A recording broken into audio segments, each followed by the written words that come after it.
Yes. तो बच्चों आज हम लोग यहाँ पे हेडिंग लेंगे फर्स्ट एलिमिनेशन रिएक्शंस, ठीक है। और एलिमिनेशन रिएक्शंस के बारे में कल बेसिक डिस्कशन हम लोगों ने किया था, ठीक है। आज इसको हम लोग एक्सप्लेन करते हैं। तो एलिमिनेशन रिएक्शन में जो हमारी कैटेगरी है, जो टाइप्स है, उस पे आता है, ठीक है, टाइप्स। तो इसमें आपके जो बेसिक टाइप्स हैं, फर्स्ट आता है बच्चों, फर्स्ट आता है एल्फा एलिमिनेशन। एल्फा एलिमिनेशन, जिसको हम लोग बहुत बार 1,1 एलिमिनेशन भी बोलते हैं। सेकेंड टाइप आता है आपका beta elimination. Beta elimination, beta elimination को हम लोग 1,2 एलिमिनेशन बोल सकते हैं। इसी तरीके से थर्ड कैटेगरी आती है आपकी gamma elimination. Gamma elimination, gamma elimination को हम लोग 1,3 एलिमिनेशन भी बोलते हैं, ठीक है। तो फर्स्ट हमारी जो है कैटेगरी वो आपकी अल्फा एलिमिनेशन है, जिसको हम 1,1 एलिमिनेशन बोल सकते हैं। सेकंड इज बीटा एलिमिनेशन, जिसको हम 1,2 एलिमिनेशन, ध्यान से देखेंगे बच्चों। गामा एलिमिनेशन, जिसको हम लोग 1,3 एलिमिनेशन बोल सकते हैं। तो ये आपकी बेसिक 3 कैटेगरीज हैं, ठीक है। अब इसमें से अल्फा एलिमिनेशन हम डिस्कस करेंगे। अभी अल्फा एलिमिनेशन से हम स्टार्ट करेंगे, बट अल्फा एलिमिनेशन इंपॉर्टेंट नहीं है हमारे सिलेबस के रिस्पेक्ट, ठीक है।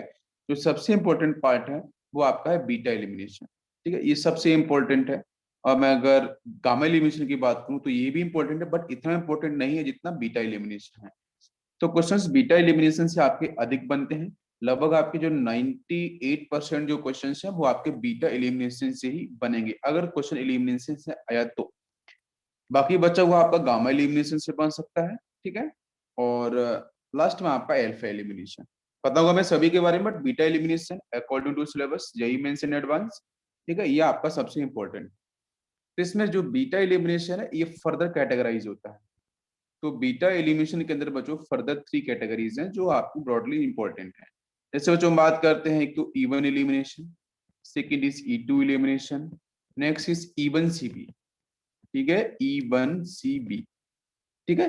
तो E1CB इसमें बताऊंगा इसका मीन क्या है, ठीक है।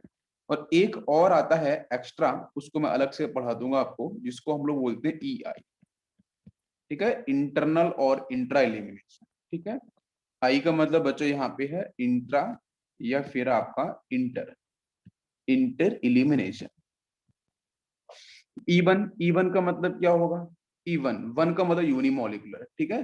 तो वन का मतलब होगा यूनिमोलिकुलर एलिमिनेशन रिएक्शन, ठीक है, यूनिमोलिकुलर एलिमिनेशन रिएक्शन।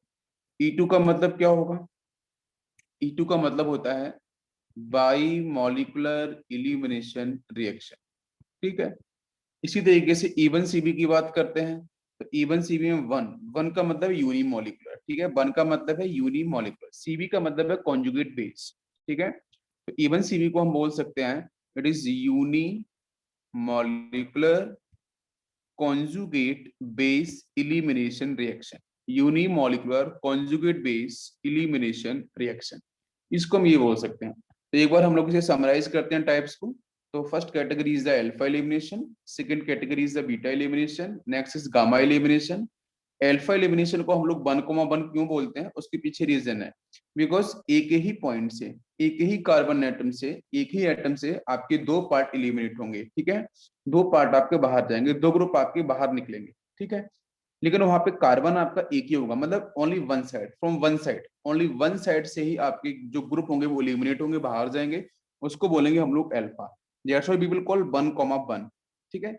बीटा में क्या होगा? 1,2, 1,2 का मतलब नोमेनक्लेचर करते हैं आयोपैक में, तो 1,2, तो एडिशन पोजीशन से 2 ग्रुप बाहर जाएंगे तो वो आपकी कैटेगरी आ जाएगी बीटा एलिमिनेशन। गामा एलिमिनेशन में क्या होगा? 1,3, ना 1,1 हो ना 1,2 हो, तो 1,3 नंबरिंग करते हैं आयोपैक में 1 2 3, फर्स्ट कार्बन से और थर्ड कार्बन से 2 ग्रुप बाहर जाएंगे तो उसको हम बोलेंगे गामा एलिमिनेशन। और बीटा एलिमिनेशन सबसे इंपॉर्टेंट है हमारे सिलेबस के रिस्पेक्ट में, तो इसमें हम लोगों को क्या पढ़ना है बीटा एलिमिनेशन कैटेगरी में? बाकी अल्फा की कोई फर्दर क्लासिफिकेशन नहीं है, गामा के भी फर्दर क्लासिफिकेशन है लेकिन हमारे सिलेबस में नहीं है, एडवांस के अंदर भी नहीं है, तो उस पर जाने की जरूरत नहीं है। तो सिलेबस में उस पर ज्यादा हम फोकस करेंगे क्योंकि क्वेश्चन तो वहीं से आने वाले हैं, इधर उधर जाने से कोई फायदा है। तो गामा एलिमिनेशन आपका 1,3, ठीक है, और बीटा एलिमिनेशन में आपका E1 है, E1 को बोलते हैं यूनिमोलिकुलर एलिमिनेशन, E2 को बोलेंगे हम लोग बाईमोलिकुलर, 2 का मतलब बाईमोलिकुलर, E1 CB का मतलब है यूनिमोलिकुलर कॉन्जुगेट, यूनि का मतलब ये वन, ये जो वन रिप्रेजेंट कर रहा है दिस इज यूनिमोलिकुलर, सीबी का मतलब कॉन्जुगेट बेस, और लास्ट है आपका EI जिसको हम लोग इंट्रा और इंटरनल एलिमिनेशन में काउंट कर सकते हैं। तो ये समझ में आ गया, क्लासिफिकेशन इज क्लियर, क्लासिफिकेशन सभी को समझ में आ गया। तो हम बात करते हैं बच्चों एल्फा एलिमिनेशन की तरफ, लेते हैं हम फर्स्ट हेडिंग एल्फा, या फिर हम इसे बोल सकते हैं एल्फा इलिमिनेशन, या फिर बच्चों 1,1 इलिमिनेशन, ठीक है। इसको थोड़ा सा समझते हैं ये है क्या एक्चुअली में, ठीक है। यस, तो एल्फा इलिमिनेशन की अगर हम बात करते हैं तो इसको हम 1,1 इलिमिनेशन भी बोल सकते हैं, एल्फा इलिमिनेशन बोल सकते हैं, बहुत बार इसको alpha comma alpha elimination, alpha comma, ये डिफरेंट नेम है, बात वो एक ही है, ठीक है, काम एक ही होगा यहाँ पे।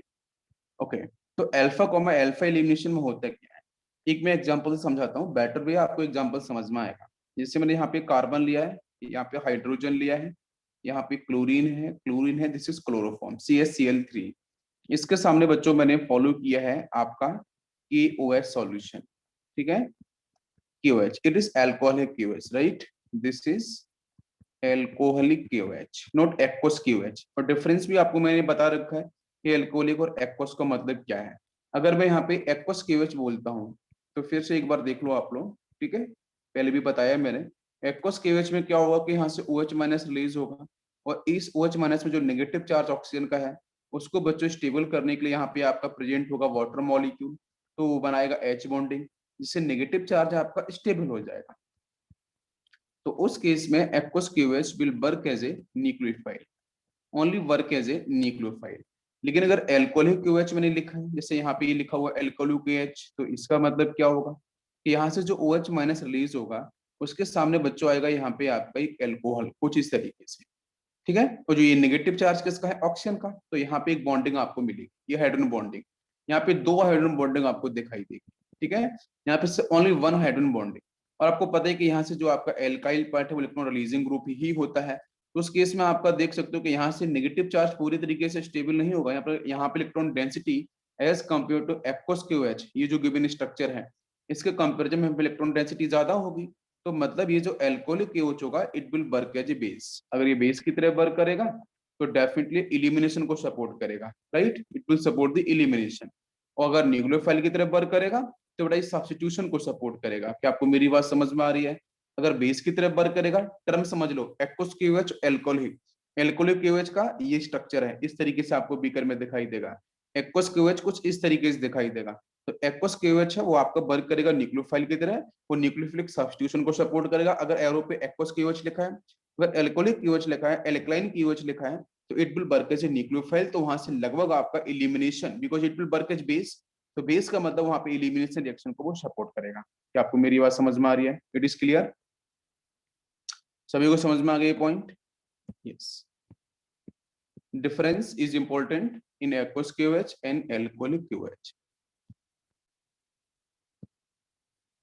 तो हम लोग बात कर रहे हैं यहाँ पे अल्फा इलिमिनेशन।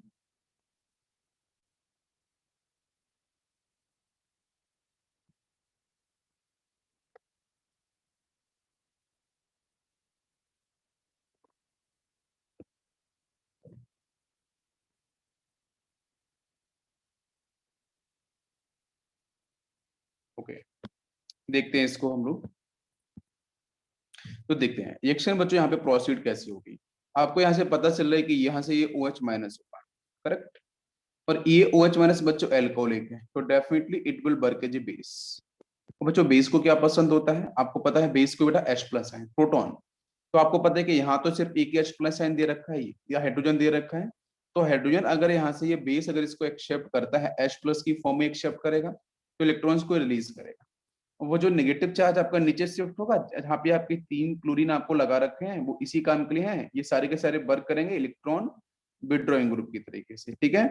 और माइनस ए ग्रुप ये परफेक्टली यहाँ पे शो करेंगे, माइनस ए ग्रुप की तरह एक्ट करेंगे, ठीक है। अच्छा, तो नेगेटिव तो वहाँ पे स्टेबल ठीक हो जाएगा ना, चार्ज का डिस्ट्रीब्यूशन हो चुका है आपका।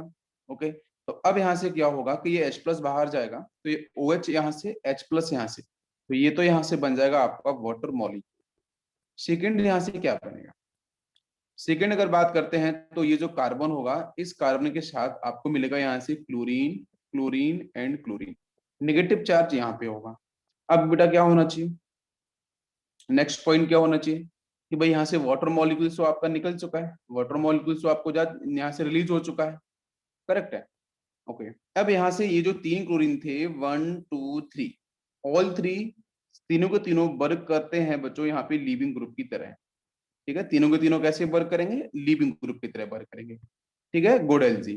तो होगा क्या कि जब ये नेगेटिव चार्ज यहाँ पे जो आ चुका है, इस नेगेटिव चार्ज को इस क्लोरीन ने एक्सेप्ट किया, ये भी क्लोरीन एक्सेप्ट करेगा, ये भी क्लोरीन एक्सेप्ट करेगा, ठीक है।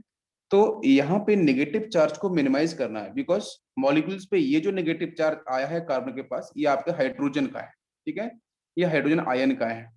तो उस केस में नेगेटिव चार्ज को स्टेबल होने के लिए क्या होगा कि यहाँ से कोई एक क्लोरीन, एनी वन, यहाँ पे 3 दे रखे हैं, तीनों में से कोई एक क्लोरीन यहाँ से क्या करेगा, वो नेगेटिव चार्ज सपोज यहाँ पे शिफ्ट हुआ है, तो यहाँ से इसको एक्सेप्ट करेगा, एक्सेप्ट करते यहाँ से एज ए लिविंग ग्रुप वो Cl माइनस की फेज में यहाँ से रिलीज हो जाएगा। तो बीकर में आपको क्या मिलेगा, बीकर में आपको वाटर मॉलिक्यूल्स मिलेगा सॉल्वेंट के साथ, और आपको Cl माइनस भी मिलेगा। मेरी बात समझ में आ रही है।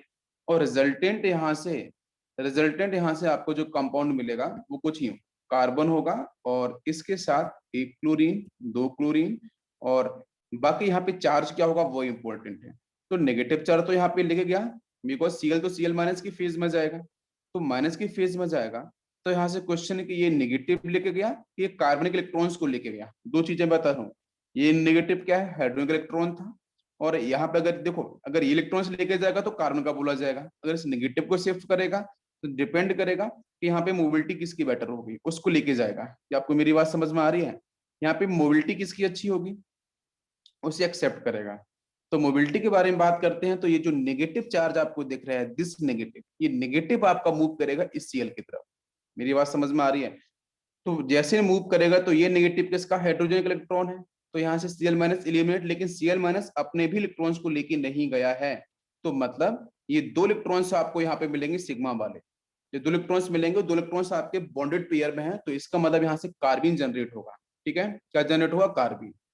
तो ये आपका, ये जो 2 इलेक्ट्रॉन्स मिल रहे हैं, ये दोनों को 2 इलेक्ट्रॉन्स कौन से बेटा है, जो आपका कार्बन क्लोरीन बॉन्ड था। प्लीज ध्यान दो, कार्बन क्लोरीन बॉन्ड के अंदर जो 2 इलेक्ट्रॉन्स आपको दिख रहे थे, जो Cl यहाँ से रिलीज हुआ है एज ए लिविंग ग्रुप, तो कार्बन क्लोरीन बीच में जो बॉन्ड थे, वो दोनों इलेक्ट्रॉन्स आपको यहाँ पे दिखाए गए हैं। समझ में आ गया।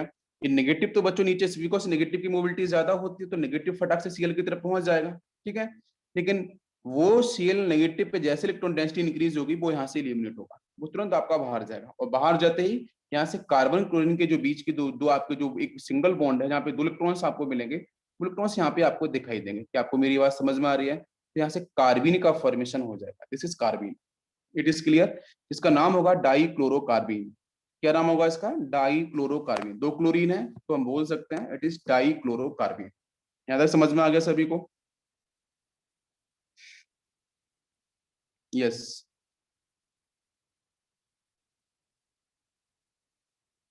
क्लियर हो गया सभी को ये पॉइंट। चलो, इसके बाद बात करते हैं कुछ अदर एग्जांपल्स की। जैसे मैंने यहाँ पे लिया है हाइड्रोजन, यहाँ पे आपका फ्लोरीन, क्लोरीन एंड ब्रोमीन। इसके साथ बच्चों मैंने फॉलो किया है एल्कोहलिक KOH, और यहाँ पे इसने हीट भी दी। मैं कंपैरिजन भी करूंगा SN1 SN2 इलिमिनेशन के, E1 E2, अभी कंपैरिजन भी करेंगे उसके साथ। पहले हम एल्फा एलिमिनेशन को पढ़ लेते हैं, जब E1 पे आएंगे तो पूरा हम लोग यहाँ पे कंपेयर करने वाले हैं। तो इसमें से क्वेश्चन है कि यहाँ से क्या बनना चाहिए प्रोडक्ट। तो ये एक स्पेसिफिक कंपाउंड है, क्लोरोफॉर्म के डेरिवेटिव्स ही हैं, ठीक है। तो यहाँ से क्या होगा कि जब ये आपको एल्कोहलिक केस दे रखा है, तो यहाँ से सब्स्टिट्यूशन नहीं होने वाला है, यहाँ से क्या होगा, एलिमिनेशन। क्या होगा, एलिमिनेशन, ठीक है। एलिमिनेशन रिएक्शन यहाँ से आपकी सपोर्ट होगी, ठीक है। हीट भी दे रखा है, तो फिर क्या होगा, फ्लोरीन है, पहले तो यहाँ से रिलीज हो, पहले से यहाँ से क्रिएट होगा OH माइनस आयन, हाइड्रोक्साइड है, अच्छा बेस है, लेगा H प्लस आयन को बाहर चला जाएगा। ठीक है, तो एक तो वाटर मॉलिक्यूल्स यहाँ से बाहर निकल गया। सेकेंड बच्चों पॉइंट ये है कि जैसे ही यहाँ पे नेगेटिव चार्ज क्रिएट होगा कार्बन के ऊपर, बिकॉज हाइड्रोजन इलेक्ट्रॉन्स को छोड़ के जाएगा कार्बन के ऊपर, बाकी यहाँ पे फ्लोरीन है, क्लोरीन है, ब्रोमीन है। तो मुझे बताओ अच्छा एलजी कौन सा है? Good LG. जो गुड एलजी होगा वही तो रिलीज होगा यहाँ से, तो वही आपको देखना पड़ेगा। तो यहाँ से हम किसको रिलीज करें? बताओ बच्चों, किसको रिलीज करना चाहिए मुझे? Obviously bromine. Yes, bromine is a good LG. ठीक है, तो जो गुड एलजी है, गुड, ऐसी कोई बात नहीं, सुनो ध्यान से, लीविंग ग्रुप जितना अच्छा होगा, ठीक है, चाहे SN1 हो, SN2 हो, SNI हो, चाहे आपका E1 हो, E2 हो, चाहे आपकी कोई सी एलिमिनेशन सब्स्टिट्यूशन, जितना अच्छा लिविंग ग्रुप होगा बेटा रिएक्शन रेट उतना अच्छा होगा। ठीक है, चाहे वो अल्फा एलिमिनेशन हो, बीटा एलिमिनेशन हो, गामा एलिमिनेशन हो, जितना अच्छा नेचर एलजी का होगा वहां पे आपका जो रेट है, रेट ऑफ रिएक्शन उतना ही बेटर होगा। ये तो आपका हर जगह एक जैसा कांस्टेंट काम करता है, इसमें कोई डिफरेंस नहीं है। ठीक है, तो Br यहाँ से रिलीज हो जाएगा और बाकी आपको जो यहाँ से आंसर बनेगा, ठीक है, Br माइनस यहाँ से रिलीज होगा, ये नेगेटिव चार्ज को, ये नेगेटिव फटाफट से यहाँ शिफ्ट होता है बिकॉज ऑफ हायर मोबिलिटी, तो यहाँ से Br माइनस आपका जैसे रिलीज होगा, और रिलीज होने के बाद यहाँ से आपको जो दिख रहा है कार्बन और ब्रोमीन, है ना, ये सिंगल बॉन्ड, इस सिंगल बॉन्ड के बेटा पास प्रेजेंट है 2 इलेक्ट्रॉन्स, है ना, शेयर्ड हो रहे हैं 2 इलेक्ट्रॉन्स, तो यही 2 इलेक्ट्रॉन्स बेटा यहाँ पे आपके डिफाइन होंगे कार्बन के ऊपर, मतलब यहाँ पे एक तरफ फ्लोरीन एक तरफ क्लोरीन, बाकी 2 इलेक्ट्रॉन्स आपको यहाँ पे दिखाई देंगे। मेरी बात समझ में आ रही है? तो this is A part of carbon. तो यहाँ से फिर से कार्बन का form, carbon is a reaction intermediate. ठीक है, इसको हम लोग पढ़ेंगे, हम जब नाइट्रोजन कंटेनिंग कंपाउंड पढ़ेंगे तो वहां पे इसका यूज आता है। ठीक है, ओके, तो कार्बन यहाँ से रिएक्शन इंटरमीडिएट, इसके पास जो इलेक्ट्रॉन्स प्रेजेंट है वो मैंने आपको ऑफलाइन सेशन में लिखाया था स्टार्टिंग में। ठीक है, जब GOC1 पढ़ा रहा था, तो यहाँ पे कितने इलेक्ट्रॉन्स बच्चों दिखेंगे? 1 2 3 4 एंड आपका यहाँ पे 5 एंड 6। समझ में आ रहा है? ठीक है, तो कार्बन के पास, वैसे भी आपका कार्बन के पास डेफिशिएंट इलेक्ट्रॉन डेफिशिएंट स्पीसीज होता है, इलेक्ट्रॉन डेफिशिएंट है तो मतलब it will work as electrophile, तो यहाँ पे इलेक्ट्रोफाइल की तरह वर्क करेगा, और इसके सामने कोई न्यूक्लियोफिलिक स्पीसीज आनी चाहिए, वो वहां पे किस तरीके से आंसर जनरेट करेगा। ठीक है, अगर बेंजीन आएगा तो बेंजीन के सामने भी ये आपका इलेक्ट्रोफिलिक सब्स्टिट्यूशन करता है, और कैसे करता है उसके बारे में हम डिस्कशन करें। ठीक है, चलो बाकी एसिड वगैरह जनरेट करते हैं यहाँ से हम लोग। ओके, एक क्वेश्चन और लेते हैं यहाँ पे, जरा उसका भी आंसर होता है। मैंने यहाँ से लिया बच्चों carbon, now this is chlorine, chlorine, chlorine and chlorine, CCl4 carbon tetrachloride in the presence of, ठीक है, लिथियम एल्काइड। ये ऑर्गेनिक कंपाउंड लिया है मैंने इस तरीके से, इनऑर्गेनिक का है। और आपका जैसे यहाँ पे मैं एग्जांपल ले लूं, यहाँ पे CH3Li, ठीक है, लिथियम आपका इलेक्ट्रोपॉजिटिव इन नेचर है, इसके पास पॉजिटिव चार्ज होगा, ये आपका नेगेटिव पार्ट होगा। ठीक है, तो आपको पता है कि लिथियम इलेक्ट्रोपॉजिटिव है, S ब्लॉक का एलिमेंट है। ठीक है, तो यहाँ से जो CH3 माइनस जो क्रिएट होगा वो अपने आप में एक अच्छा बेस होगा। ठीक है, यस, जब ये बेस होगा तो डेफिनेटली बच्चों ये क्या करेगा, ये कहीं ना कहीं से बच्चों यहाँ से जो 4 Cl दे रखे हैं 4 क्लोरीन एटम, यहाँ से क्लोरीन को विड्रॉ करेगा, ऑब्वियसली यही करेगा। ठीक है, तो यहाँ से प्रोसेस हमारा किस तरीके से डिफाइन हो, बताओ बच्चों, रिएक्शन किस तरीके से आपकी डिफाइन हो? यहाँ पे हीट भी आपको दी जाएगी, यस, हीट नहीं भी दे रखे तो भी बेस की तरफ वर्क करेगा, बेस की तरफ वर्क करेगा, इसको तो एस्टिक हाइड्रोजन दिख ही नहीं रहे हैं, कहीं दिख रहे हैं एस्टिक हाइड्रोजन? कहीं भी नहीं दिख रहे हैं, तो फिर हमारा आंसर क्या बनेगा? तो सुनना ध्यान से बच्चों, यहाँ से भी कार्बन बनता है, it is A special case. ठीक है, it is A special case, कभी ऐसे क्वेश्चंस अगर मिल जाते हैं तो आपको कैसे करना है। ठीक है, स्पेशल, तो यहाँ से क्या करेगा, लिथियम, लिथियम इलेक्ट्रोपॉजिटिव है, इसका साइज बच्चों कैसा होता है? बहुत छोटा होता है। अरे भाई S ब्लॉक के अंदर टॉप मोस्ट पोजिशन पे आता है ना ऊपर, तो इसका साइज क्या होता है? छोटा होता है। वैसे भी इसने इलेक्ट्रॉन्स निकाल दिए हैं, तभी तो ये कन्वर्ट हुआ लिथियम प्लस के अंदर, तो इसके पास पॉजिटिव चार्ज डेंसिटी बहुत ज्यादा है, पॉजिटिव चार्ज डेंसिटी की वैल्यू, पॉजिटिव चार्ज डेंसिटी बच्चों यहाँ पे कैसी है? मैक्सिमम। जब ये मैक्सिमम है तो ये क्या करेगा, और सामने से क्या दिख रहा है बच्चों? क्लोरीन, क्लोरीन, क्लोरीन, कार्बन, और बीच में कार्बन है। तो आपको पता है कि जो 4 क्लोरीन है, क्लोरीन की आपको पता है अच्छे से कि इलेक्ट्रोनेगेटिविटी ज्यादा होती है, नेगेटिव चार्ज होल्ड करने की कैपेसिटी भी ज्यादा होती है, तो क्या करेगा ये लिथियम बच्चों? फटाफट से कंबाइन होगा एक क्लोरीन के साथ, बिकॉज लिथियम तो सॉल्वेंट में जाएगा ना, वो लिथियम क्या करेगा बच्चों? एक लिथियम से कंबाइन होगा। जैसे कंबाइन होगा तो पता है कार्बन और क्लोरीन इन दोनों के बीच में कौन सा बॉन्ड है? कार्बन कौन सा है? P ब्लॉक का एलिमेंट, क्लोरीन कहाँ से है? P ब्लॉक का एलिमेंट, दोनों इलेक्ट्रोनेगेटिव डिफरेंस बहुत ज्यादा नहीं है, तो यहाँ पे जो बॉन्ड कौन सा है, कोवलेंट बॉन्ड है। कौन सा बॉन्ड है, दिस इज कोवलेंट बॉन्ड। अब यहाँ से लिथियम जैसे ऊपर पहुंचेगा तो बेटा कार क्लोरीन और लिथियम के बीच में कौन सा बॉन्ड होगा, आयनिक बॉन्ड। तो स्ट्रॉन्ग बॉन्ड कौन सा होगा, लिथियम और क्लोरीन वाला। तो यहाँ से क्या होगा, Li प्लस और Cl माइनस की फेज में ये क्लोरीन यहाँ से रिलीज हो जाएगा। मतलब आपको समझ में आना चाहिए कि यहाँ से आपका आयनिक बॉन्ड डेवलप हो चुका है। और कोवलेंट बॉन्ड के कंपैरिजन में आयनिक बॉन्ड बेटा क्या होता है, मोर स्टेबल आपका डिफाइन होता है। ठीक है, ओके। तो आयनिक बॉन्ड एक तो LiCl तो सॉल्ट बन गया। दूसरा यहाँ से क्या होगा, एल्काइल पार्ट CH3 क्या है बच्चों, CH3 तो माइनस की फेज में है, तो वो क्या करेगा, तो वो भी क्या करेगा, हाँ, क्योंकि जैसे यहाँ से आपका ये जो क्लोरीन होगा, क्लोरीन, बात समझो पूरी की पूरी, इजी कॉन्सेप्ट है, ठीक है, समझ में आएगा। तो यहाँ से क्लोरीन बेटा रिलीज क्यों हुआ, क्लोरीन रिलीज क्यों हुआ, आपको समझ में आया। इजी है, कॉन्सेप्चुअल है थोड़ा सा, बट समझेंगे अपन ध्यान से, मजा आएगा। यहाँ से क्लोरीन रिलीज इसलिए हुआ बच्चों क्योंकि क्लोरीन कार्बन के बीच में कौन सा बॉन्ड होता है, कोवलेंट बॉन्ड होता है, because both belong from P block, right, okay. तो यहाँ से कोवलेंट बॉन्ड है, तो यहाँ से होगा क्या बच्चों को, जैसे लिथियम इस क्लोरीन के पास पहुंचेगा, लिथियम यहाँ पहुंचा, तो लिथियम बच्चों क्या करेगा, यहाँ से क्लोरीन से इलेक्ट्रॉन्स को विड्रॉ करेगा, राइट। जब विड्रॉ करेगा तो यहाँ से क्या क्या बच्चों, वैसे भी क्लोरीन की इलेक्ट्रॉन डेंसिटी बच्चों बहुत ज्यादा है ना, पॉजिटिव इलेक्ट्रॉन डेंसिटी ज्यादा होने के चक्कर में वो यहाँ से इलेक्ट्रॉन डेंसिटी को विड्रॉ करेगा। जैसे विड्रॉ करेगा सीधा से, तो यहाँ पे एक आयोनिक बॉन्ड आपका डेवलप हो जाएगा। तो आयोनिक बॉन्ड बच्चों क्या होता है, मोर स्टेबल होता है, आपको पता है हमें स्टेबिलिटी की तरफ ही जाना है। तो एक तो LiCl बन जाएगा। दूसरा बच्चों यहाँ से क्या दिख रहा है, CH3 minus. You know very well कि CH3 जो पार्ट है बच्चों वो किससे अटैच था, लिथियम के साथ। लिथियम इलेक्ट्रो पॉजिटिव एलिमेंट, तो इलेक्ट्रो पॉजिटिव से जो नेगेटिव सेक्शन आपका यहाँ से रिलीज हुआ है, काउंटर एनाइन आपका यहाँ पे पॉजिटिव था लिथियम का, तो यहाँ से CH3 माइनस जो है बच्चों वो बेस की तरफ वर्क करेगा। तो जब ये बेस की तरफ वर्क करेगा तो ये भी लिथियम को, तो ये क्या करेगा, ये क्लोरीन को एक्सेप्ट करेगा, वेरी इंपॉर्टेंट पॉइंट, ये एक क्लोरीन को एक्सेप्ट करेगा। तो आपको मैं बता दूं यहाँ पे, यहाँ से बनेगा R प्लस NCl माइनस, ध्यान दो, यहाँ से, sorry this is R minus, यहाँ से आपका जो एल्काइल वाला सेक्शन होगा वो नेगेटिव रिप्रेजेंट करेगा, ठीक है। तो एल्काइल आपका जो है CH3 वो आपका नेगेटिव में रहेगा और क्लोरीन आपका एक पॉजिटिव में। तो होगा क्या यहाँ पे, पॉइंट पॉइंट ये होगा कि एक क्लोरीन तो ऊपर से रिलीज हो गया लिथियम के साथ, ये वाला क्लोरीन इन तीनों में से बच्चों एक क्लोरीन बच्चों रिलीज हो गया CH3 माइनस के साथ। तो इसने एक ये भी इट इज स्पेसिफिक, तभी मैंने बोला है it is special case of reactions. तो यहाँ से R माइनस जनरली क्या होता है कि कार्बन के पास पॉजिटिव चार्ज हो तो हाइड्रोजन के पास नेगेटिव चार्ज हो, लेकिन यहाँ पे रिलीज होगा R माइनस Cl प्लस, एक ये कंपाउंड रिलीज होगा। बाकी बच्चों बचेगा कार्बन के पास आपका इस तरीके से Cl NCl, और ये हो गया आपका यहाँ से कार्बन। तो ये बिल्कुल एज इट इज आपका एडवांस के अंदर क्वेश्चंस आ सकता है, क्योंकि जो हमारा नॉर्मल ट्रेंड है, हम CH3 प्लस L हम क्या करते हैं यहाँ पे, अगर मैं यहाँ पे लिखना चाहूं तो मैं क्या लिखूंगा, CH3 Cl लिखूंगा ना, तो CH3 क्या होगा पॉजिटिव में, Cl क्या होता है नेगेटिव में, ठीक है। तो उसके अगेंस्ट, बिकॉज यहाँ कंडीशंस थोड़ी सी अलग है, मैंने यहाँ पे RLi लिया है CCl4 के सामने, it is a very special case, ठीक है, एडवांस में डिस्कस भी हुआ है।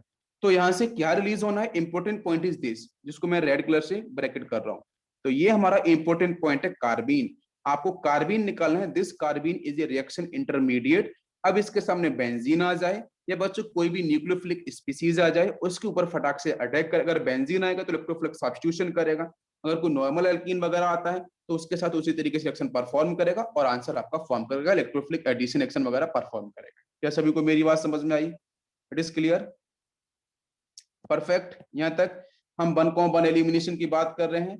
नेक्स्ट बच्चों नोट लेते हैं छोटा सा, ठीक है, इसको समझते हैं हम लोग ध्यान से।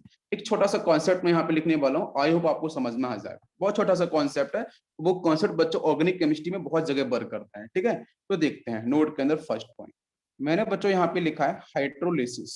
और हाइड्रोलिसिस आपको पता है, हाइड्रोलिसिस के बारे में हम लोग ऑलरेडी पढ़ चुके हैं कि बेटा अगर मैं हाइड्रोलिसिस की बात कर रहा हूँ तो हाइड्रोलिसिस का मतलब क्या है, लिसिस का मतलब बच्चों ब्रेक डाउन, हाइड्रो का मतलब क्या है कि टू डिफरेंट जो हमारे एटम्स हैं, टू डिफरेंट जो एटम्स हैं या डिफरेंट इलेक्ट्रोनेगेटिविटी वाले एटम्स हैं, जैसे मैंने बोला है ए बी, ठीक है। ए जो यहाँ पे है उसकी इलेक्ट्रोनेगेटिविटी सपोज बच्चों बी से क्या है, अधिक है, ठीक है, बी की इलेक्ट्रोनेगेटिविटी से अधिक है, तो डेफिनेटली यहाँ पे हाइड्रोलिसिस होगा। होमोलिसिस का मतलब बच्चों क्या है, जैसे ए और बी, होमो का मतलब सेम, ठीक है, जहां पे इलेक्ट्रोनेगेटिविटी ए और बी दोनों की सेम हो या नियरली सेम हो, तो उस केस में बच्चों यहाँ से फ्री रेडिकल्स जनरेट होते हैं, जहां पे हम बोलते हैं फ्री रेडिकल्स आपको मिलेंगे, ए डॉट यहाँ से इलेक्ट्रॉन जाएगा, यहाँ से बी डॉट। यहाँ पे क्या होगा, जिसकी इलेक्ट्रोनेगेटिविटी ज्यादा है तो मतलब उसका फोर्स ऑफ अट्रैक्शन ज्यादा है, that's why electron density will move towards a. That's why बच्चों इस पे चार्ज कैसे क्रिएट होगा, ए माइनस एनाइन बनेगा और यहाँ से बनेगा आपका कैटाइन। आपको बात समझ में आ गई है?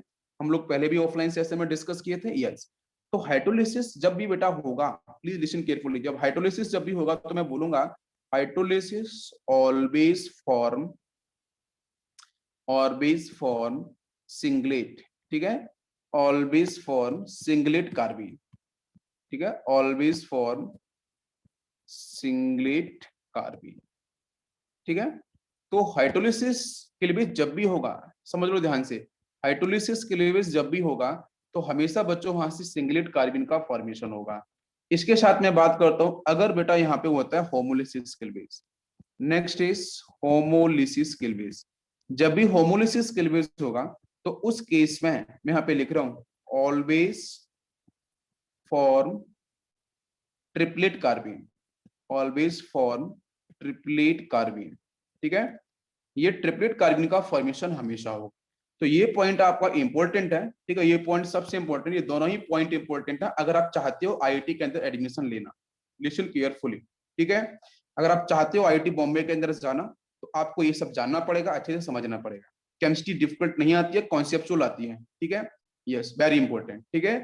ओके, तो बच्चों हाइड्रोलिसिस क्लीवेज जब भी होगा तो हमेशा क्या आपको फॉर्म करना है, सिंगलेट कार्बन का फॉर्मेशन करना है, वेरी इंपॉर्टेंट। होमोलिसिस क्लीवेज बेटा जब भी होगा, और होमोलिसिस क्लीवेज पहचानने में कोई तकलीफ नहीं है, मैं ऊपर आपको लिख चुका हूं होमोलिसिस कैसे देख सकते हैं, हाइड्रोलिसिस कैसे देख सकते हैं। Depends upon electronegativity values. If electronegativity between two atoms अगर सेम होती है तो उस केस में होमोलिसिस क्लीवेज होगा। अगर इलेक्ट्रोनेगेटिविटी बच्चों टू एटम्स की क्या होती है, डिफरेंट होती है, किसी की ज्यादा किसी की कम, जिसकी ज्यादा उस पे एनाइन बनेगा, जिसकी कम उसका कैटाइन बनेगा, तो वहां पे होगा हाइड्रोलिसिस क्लीवेज। समझ में आ गया? तो हाइड्रोलिसिस क्लीवेज होगा तो बच्चों सिंगलेट कार्बन बनाना है, और ट्रिपलेट कार्बन का बनाना है जब होमोलिसिस क्लीवेज होगा। और ट्रिपलेट और सिंगलेट कार्बन के स्ट्रक्चर्स तो मैंने ऑफलाइन में भी डिस्कस किए थे, मैं फिर से आपको बताना चाहूंगा, प्लीज बच्चों ध्यान से देखना। इस तरीके से एक आपका ऑर्बिटल यूं होगा, एक ऑर्बिटल आपका ये होगा, ठीक है, कार्बन की बात कर रहे हैं इलेक्ट्रॉनिक कॉन्फ़िगरेशन के रिस्पेक्ट में। तो एक ऑर्बिटल इलेक्ट्रॉन यहाँ पे होगा, एक आपका इलेक्ट्रॉन यहाँ पे होगा, मतलब आप समझो ध्यान से कि ये डिफरेंट ऑर्बिटल है, ये ऑर्बिटल आपका डिफरेंट, ठीक है। This is A triplet carbon, this is A triplet carbon, ठीक है, ट्रिपलेट कार्बन आपका ये है। और अगर मैं बात करता हूँ सिंगलेट कार्बन पहचानने को आ सकता है तो क्या करना है, ये होगा सिंगलेट कार्बन, कुछ इस तरीके से, एक ही ऑर्बिटल में दो इलेक्ट्रॉन्स, वो भी पेयर्ड, इस तरीके से एक खाली होगा, एक पूरी तरीके से पेयर्ड होगा। यहाँ पे क्या होगा, यहाँ पे आपके दोनों ही ऑर्बिटल्स में सपोज मान लेते हैं कि एक आपका यहाँ पे क्या होगा, पी बाई होगा, एक आपका यहाँ पे पीजेड होगा।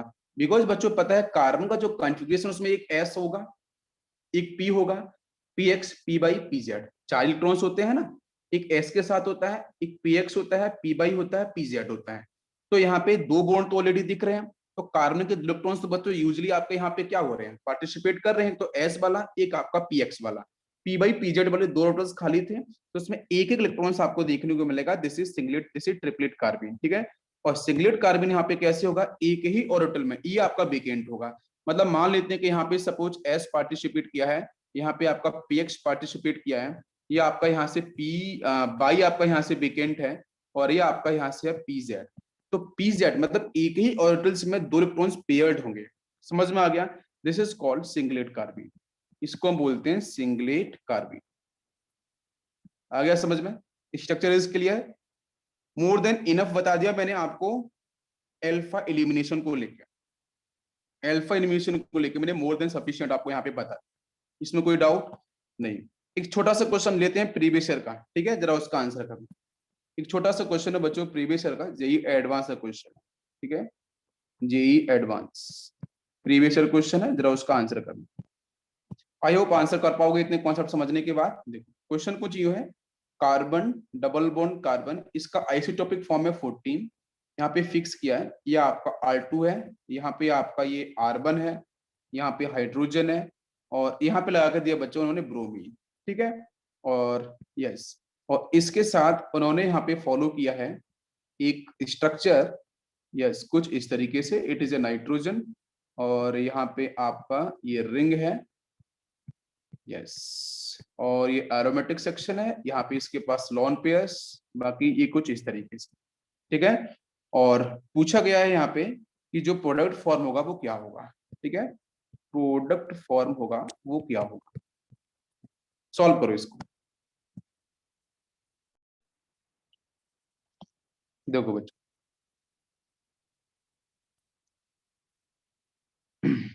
यहां से ये जो गिवन कंपाउंड है ये बच्चों वर्क करेगा बेस की तरह।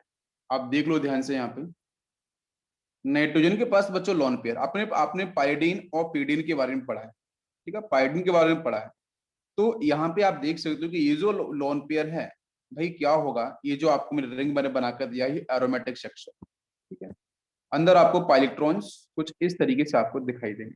तो यहाँ तो कंजुगेशन होगा, अंदर तो बच्चों यहाँ पे एरोमेटिसिटी होगी, कंजुगेशन होगा नो डाउट, ठीक है, लेकिन बाहर का जो लॉन पेयर है ना वो पार्टिसिपेट नहीं करने वाला है कंजुगेशन के अंदर। तो यहाँ पे आपका जो अवेलेबिलिटी ऑफ लॉन पेयर्स है वो बच्चों हमेशा होगा इन्फिनिटी टाइम के लिए होगा, ठीक है, यस, मेरी बात समझ में आ रही है। Definitely it will work as strong base, it will work as strong base. अगर बच्चे स्ट्रॉन्ग बेस की तरह वर्क करेगा तो आप बेटा प्लीज यहाँ पे समझ सकते हो कि आंसर क्या बनने वाला है। क्या आंसर बनेगा, ये क्या करेगा, कभी न्यूक्लियोफाइल की तरह वर्क नहीं करने वाला, ये अच्छा बेस बन चुका, स्ट्रॉन्ग बेस बन चुका है। अगर स्ट्रॉन्ग बेस बन चुका है तो यहाँ से क्या करेगा, यस, क्या करना चाहिए। आपको पता है कि हमारे कुछ लिविंग ग्रुप हैं बच्चों, जो मैं पहले भी डिस्कस किया है, जैसे आपका क्लोरीन है, ठीक है, जैसे आपका ब्रोमीन है, जैसे आपका आयोडीन है, जैसे आपका ओटीएस है, ठीक है, इसके बाद बात करते हैं तो ओएनएस है, ठीक है, ये जैसे आपका यहाँ पे NH3 प्लस वाली कैटेगरी आ गई, या फिर आपका यहाँ पे H2O प्लस वाला कैटेगरी हम लोगों ने पढ़ रखा है बहुत जगह, या फिर ऑक्सीजन के साथ कुछ इस तरीके से। तो ये कुछ हमारे सुपर लिविंग ग्रुप हैं, ठीक है, सुपर लिविंग ग्रुप, ठीक है, इतने लिविंग ग्रुप मिलेंगे नहीं हमारे पास, अधिक से अधिक बच्चों मिलते हैं क्लोरीन, ब्रोमीन, आयोडीन, ओटीएस मिलता है, और ओबीआर को ध्यान रखना पड़ेगा, NH3 वाले सेक्शन गैस बनाएगा वाटर मॉलिक्यूल्स। ये कुछ इंपॉर्टेंट है जो मैंने सर्किल किए हैं, ये हमें न्यूमेरिकल हमें क्वेश्चंस के अंदर मिलते हैं। तो बच्चों बताओ R1 तो अच्छा लिविंग ग्रुप हो नहीं सकता है, R2 भी अच्छा लिविंग ग्रुप नहीं होगा, ये ब्रोमीन अच्छा, आपका अच्छा लिविंग ग्रुप, तो हमने आइडेंटिफाई कर लिया कि because it is A bromine, सामने बेस दे रखा है, तो बेस बच्चों क्या करेगा, निकालेगा हाइड्रोजन को। तो यहाँ से बच्चों ये रिलीज होगा H प्लस आयन की फॉर्म में, और ये बच्चों पहुंचेगा लॉन पेयर के साथ। क्या आपको मेरी बात समझ में आ रही है, क्लियर। यहाँ से इलेक्ट्रॉन्स को रिलीज करके जाएगा, नेगेटिव यहाँ पे आएगा। सभी को बात समझ में आ रही है बच्चों, इतनी बात क्लियर हो रही है, बताइए जरा, यहाँ पे किसी कोई कंफ्यूजन है, कोई डाउट है तो बताइए, करेक्ट।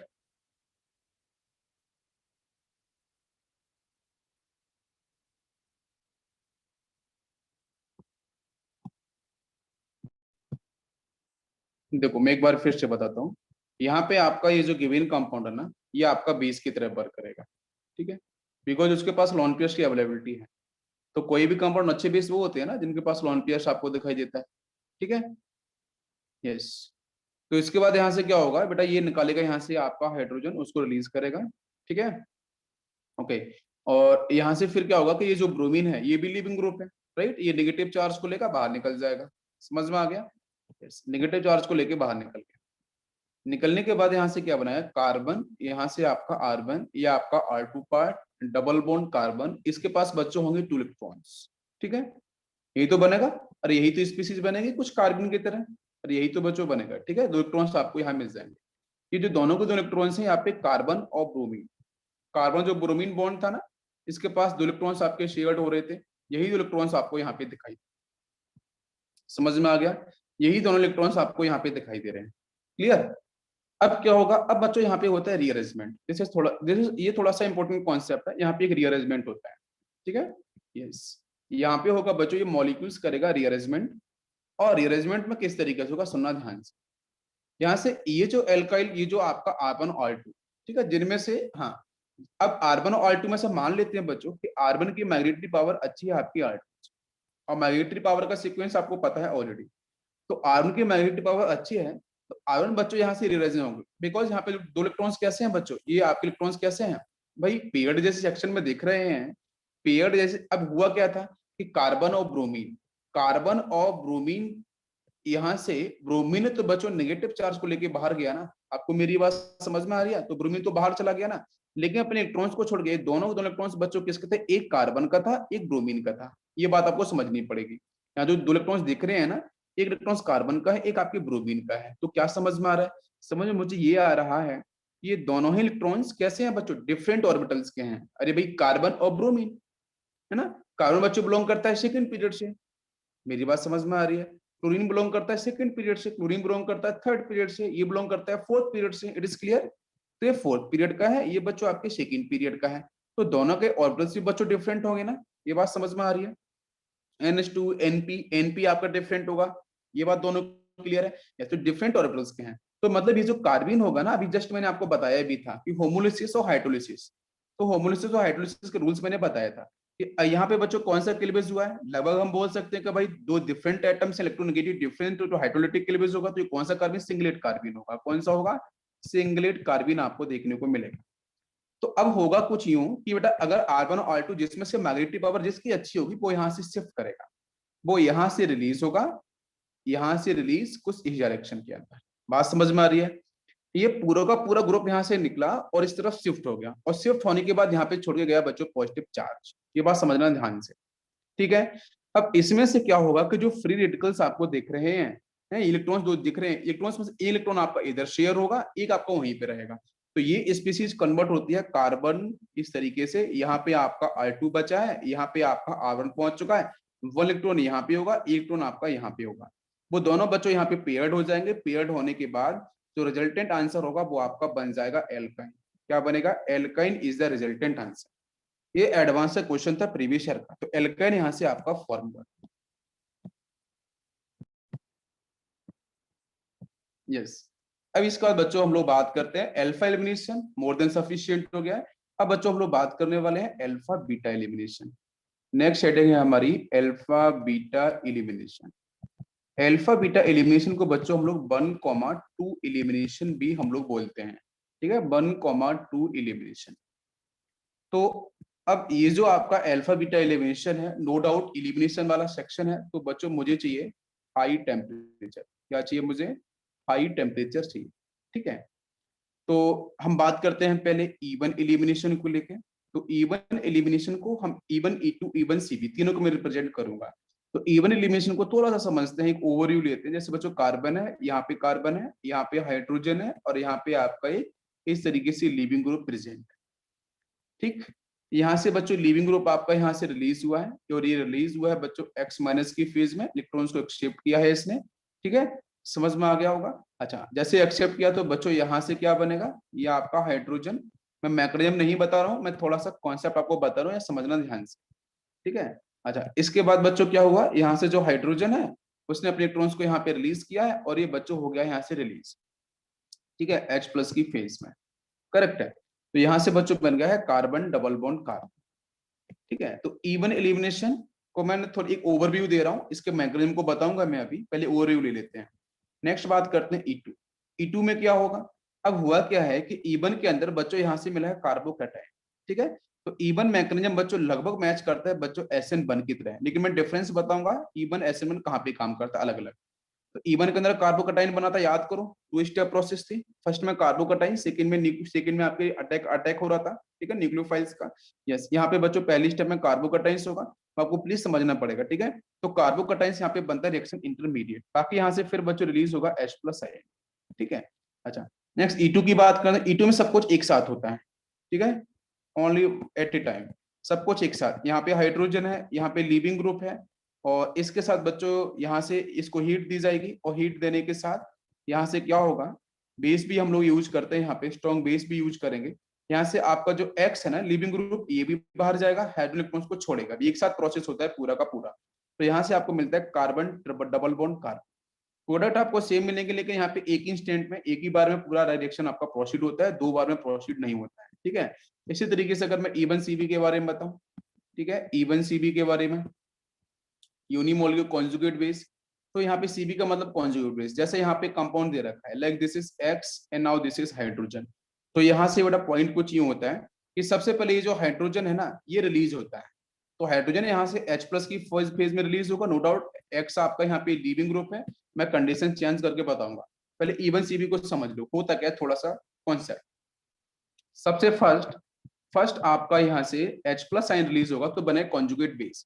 तो जब ये रिलीज हुआ तो यहाँ से इलेक्ट्रॉन्स को छोड़ के जाएगा, जब रिलीज करके जाएगा तो यहाँ से हो कार्बन कार्बन, यहाँ से एक्स, यहाँ पे नेगेटिव चार्ज, तो यही क्या है, कॉन्जुगेट बेस। बात समझ में आ रही है, this is conjugate base, negative charge है कार्बन के ऊपर, ये कॉन्जुगेट बेस हो रहा है। अब क्या होगा, इसके बाद नेक्स्ट स्टेप में क्या होगी, तो नेक्स्ट स्टेप में यहाँ से जो लिविंग ग्रुप दिख रहा है ना, लिविंग ग्रुप, ये बच्चों यहाँ से बाहर होगा एक्स माइनस की फेज में। बात समझ में आ रही है, एक्स माइनस यहाँ से रिलीज होगा, बनेगा कार्बन डबल बॉन्ड कार्बन, तो यहाँ से भी एल्कीन का फॉर्मेशन होगा। ठीक है, तो E1 E2 और E1 E2 E1 CB, ये सारे के सारे जो प्रोसेस थे वो बच्चों क्या थे, कॉन्जुगेट। ठीक है, हम बोल सकते हैं एडजेसेंट। ठीक है, एडजेसेंट पोजीशन से आपके रिलीज हो रहे थे, मतलब 1,2 1,2 सिस्टम। ठीक है, 1,2 सिस्टम से रिलीज हो रहे थे। अब बात करते हैं हम लोग यहाँ पे E1 की, तो डालते हैं बच्चों हेडिंग हम लोग unimolecular elimination reaction, now this is E1। ठीक है, अब इसको समझते हैं हम लोग ध्यान से। तो पहली बात तो बच्चों ये समझो कि इसका जो मैकेनिज्म है वो कैसे होगा, या आपका रिएक्शन प्रोसीड होना चाहिए।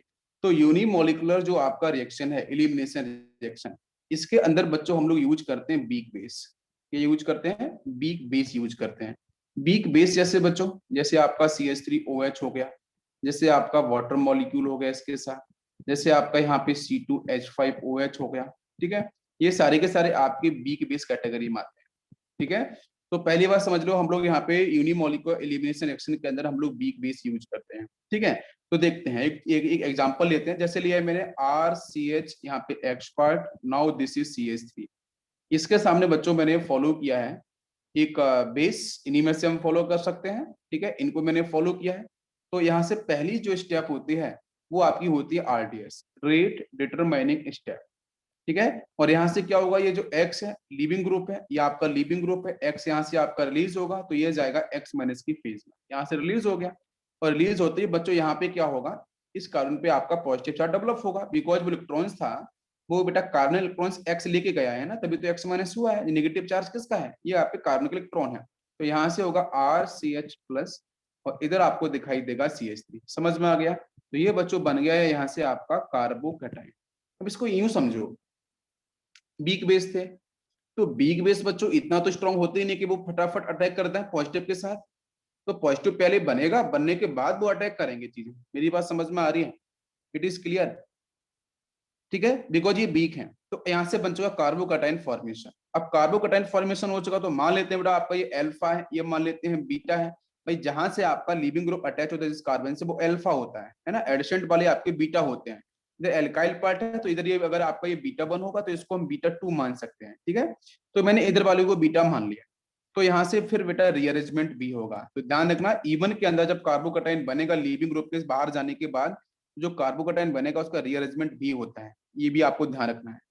कार्बोकैटायन फॉर्मेशन हो चुका है, इंटरमीडिएट फॉर्म हो चुका है, इसका रीअरेंजमेंट होगा। रीअरेंजमेंट होने के बाद नेक्स्ट स्टेप क्या होगा, तो बीटा के पास प्रेजेंट हाइड्रोजन है, तो बीटा के पास बच्चों तीन तीन हाइड्रोजन प्रेजेंट है, और तीनों हाइड्रोजन बच्चों कैसे एक्ट करेंगे, work as a acidic hydrogen.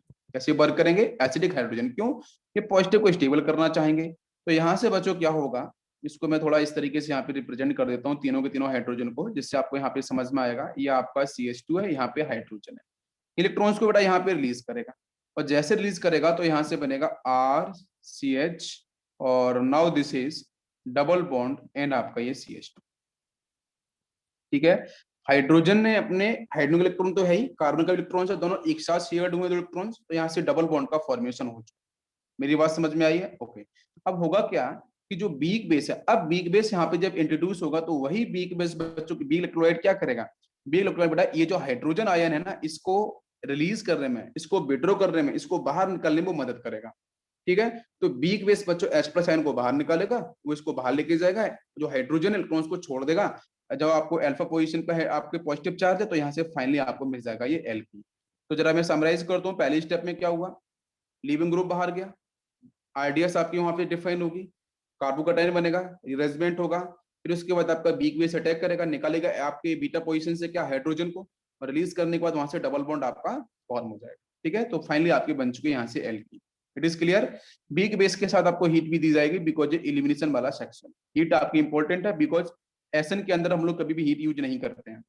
Nucleophilic substitution में हम लोग हीट यूज नहीं करते हैं। कहाँ पे यूज करते हैं बेटा? एलिमिनेशन। तो एलिमिनेशन के अंदर अंदर क्या करते हैं हम लोग? हीट यूज करते हैं। सभी को समझ में आ गया? It is clear? ओके, सभी को समझ में आ गया होगा। ओके, नेक्स्ट बच्चों हम लेते हैं यहाँ पे एक छोटा सा एग्जांपल समझने के लिए कुछ पॉइंट। देखो जैसे लिया है मैंने R, now this is CH plus, इसके साथ प्रेजेंट है बच्चों यहाँ से CH2, ठीक है, और एक यहाँ पे हाइड्रोजन। अगर ये अल्फा कार्बन है तो आपका ये बीटा कार्बन होगा, ठीक है। इसको थोड़ा सा हम समझने की कोशिश करते हैं। तो यहाँ से पता है कि अल्फा से जो अल्फा पोजीशन थी वहां से तो लिविंग ग्रुप बाहर गया, अब बीटा से जो हाइड्रोजन है वो भी बाहर जाएगा। तो अल्फा बीटा से, अल्फा कार्बन से बीटा कार्बन से एलिमिनेशन हो रहा है, आपको समझ में आ रहा है? तो this is A part of alpha beta elimination. ये आप समझ ही सकते हो कि अल्फा बीटा एलिमिनेशन वाला सेक्शन है। और अल्फा बीटा आपका एलिमिनेशन कहाँ पे होता है? वो हम बात करते हैं E1 E2 E1 CB, उसकी हम बात करते हैं। तो यहाँ पे ध्यान से देखते हैं। तो मैंने बच्चों क्या किया था कि यहाँ से आपका जो लिविंग ग्रुप था वो तो बाहर गया, मान लेते हैं यहाँ से लिविंग ग्रुप था तो पॉजिटिव चार्ज को रिलीज करके गया ये। तो इसके बगल में प्रेजेंट है ये बीटा हाइड्रोजन। अब यहाँ से रिलीज होने वाला है बच्चों बीटा हाइड्रोजन H प्लस की फॉर्म में। बात समझ में आ रही है? अच्छा, इसको रिलीज करने के लिए बच्चों यहाँ पे कौन है? Weak base. क्या डाले थे मैंने? वीक बेस यूज किए थे। वीक बेस अगर मैं बात करूं, जैसे तो मैं यहाँ लिख सकता हूँ CH3OH in the presence of heat. Heat का मतलब एलिमिनेशन होगा, और वीक बेस है। वीक बेस, अब वीक बेस किसको रिप्रेजेंट करेगा? तो वीक बेस बच्चों रिप्रेजेंट करेगा कि रिएक्शन हमारी कैसी हो रही है? इवन। क्या हो रही है? इवन, ठीक है, इवन रिएक्शन आपकी हो रही है। It is clear?